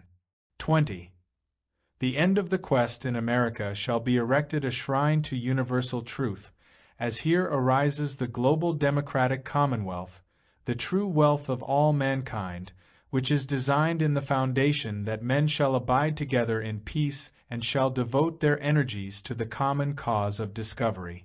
The power of man lies in his dreams, his visions, and his ideals. This has been the common vision of man's necessity in the secret empire of the Brotherhood of the Quest, consecrated to fulfilling the destiny for which we in America were brought into being. Religion, science, and philosophy are the three parts of essential learning. A government based upon one or even two of these parts must ultimately degenerate into a tyranny, either of men or opinion. These three realize the unity of knowledge. They are the orders of the quest. Philosophy teaches that the completion of the great work of social regeneration must be accomplished not in society, but in man himself. The democratic commonwealth can never be legislated into existence, nor can it result from formal treaties or conferences. This is clearly indicated in the tragedy of the League of Nations. The League failed to prevent war because the nations which composed the League lacked the courage of high conviction. They failed the very institution which they themselves had established. Permanent progress results from education and not from legislation. The true purpose of education is to inform the mind in basic truths concerning conduct and the consequences of conduct. Education is not merely the fitting of the individual for the problems of economic survival. This is only the lesser part of learning. The greater part deals with the intangibles of right motivation and right use. No human being who is moved to action through wrong motivations, or misuses the privileges of his times, can be regarded as educated, regardless of the amount of formal schooling he has received. The human mind is established in knowledge not alone by the reading of books or the study of arts and sciences, but by the examples set up by leaders and the personal experiences of living. According to the Baconian system, there are three sources of learning. The first is tradition, which may be derived from books. The second is observation, by which we learn from the actions of each other. And the third is by experimentation, which is a study of causes and consequences brought about by personal conduct. The supreme human purpose is the perfection of man. This must come first, and when this end has been achieved, all good things will inevitably follow. Only enlightened men can sustain enlightened leadership. Only the wise can recognize and reward wisdom. In a democratic way of life, the very survival of the state depends upon the intelligent cooperation of its people. Where men make their own laws, they must live according to the merits and demerits of the statutes which they have framed. The Greek lawgiver, Solon, declared that in the ideal state laws are few and simple, because they have been derived from certainties. In the corrupt state, laws are many and confused, because they have been derived from uncertainties. These corrupt laws are like the web of a spider which catches small insects but permits the stronger creatures to break through and escape. Where there are many laws there is much lawlessness, and men come to despise and ridicule the restraints that are imposed upon freedom of action. Corrupt laws, resulting from efforts to amend inadequate legislation by further inadequate legislation, reveal a general ignorance of right and wrong. Where such ignorance exists, the ideal function of democracy is impossible, and liberty degenerates into license. The half-truth is the most dangerous form of lie, because it can be defended in part by incontestable logic. Wherever the body of learning is broken up, the fragments become partial truth. We live in a day of partial truths, and until we remedy the condition we must suffer the inevitable consequences of division. According to the ancients, religion, philosophy, and science are the three parts of essential learning. Not one of these parts is capable, if separated from the rest, of assuring the security of the human state. A government based upon one or even two of these parts must ultimately degenerate into a tyranny, either of men or of opinion. Religion is the spiritual part of learning, philosophy the mental part, and the sciences, including the arts and crafts, the physical part. As man himself has a spiritual, mental, and physical nature, and all of these natures manifest in his daily living, he must become equally informed in all the parts of his nature if he is to be self-governing. Unbalanced forces perish in the void, declared a prophet of old, and this is true beyond possibility of dispute. The Platonic Commonwealth had as its true foundation the unity of learning. In the midst of the philosophic empire stands the school of the threefold truth. Religion is the quest of truth by means of the mystical powers latent in the consciousness of man. Philosophy is the quest for truth by the extension of the intellectual powers toward the substance of reality. Science is the quest for truth by the study of the anatomy and the physiology of the body of truth, as it is revealed in the material creation. These three, then, are the orders of the quest. Together they can bring about the perfection of man through the discovery of the plan for man. One of the great secrets of antiquity was this realization of the unity of knowledge and the identity of the quest in all the branches of learning.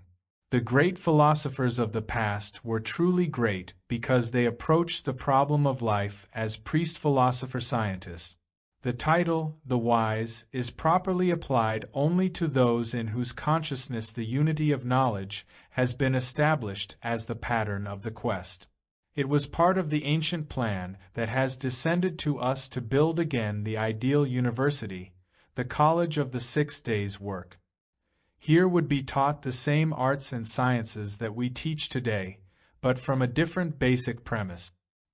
Here men would learn that the sciences are as sacred as the theologies, and the philosophies are as practical as the crafts and trades. Those mystical extrasensory perceptions viewed with suspicion by the materialist would then be developed according to the disciplines of the sciences, and all learning would be consecrated to the supreme end that men become as the gods, knowing good and evil. This university is the beginning of democratic empire. No longer would it be a secret school, the house of the unknown philosophers. It would emerge from the clouds which have concealed it from the profane for thousands of years and take its rightful place as the center and fountainhead of the ever-living good. When humanity willfully ignores the universal laws which govern its destiny, nature has devious ways of pressing home its lessons. Civilization after civilization has been built up by human courage and destroyed by human ignorance. We stand again on the threshold of a great decision. Once more the workings of time have revealed the weaknesses of our social structure. Once more we have come to a day of reckoning.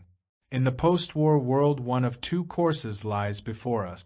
Either we will make the old mistakes again and try to force our own concepts upon the universe, or we will gather our strength for one heroic effort to put things right. If we make the old mistakes, we will be rewarded by the old pain. But if we make the new effort, we can set up imperishable footings and bestow as a heritage the beginnings of a better way of life. According to our choice, the results will be inevitable, for nature will never change her ways. Let us consider her ways and be wise. Centuries ago, one of the secret masters of the quest wrote, The eternal good reveals its will and pleasure through the body of nature and the motions of universal law. Within the body of nature and law there is a soul which must be discovered by great thoughtfulness. And within that soul of nature and law there is a spirit which must be sought with great understanding.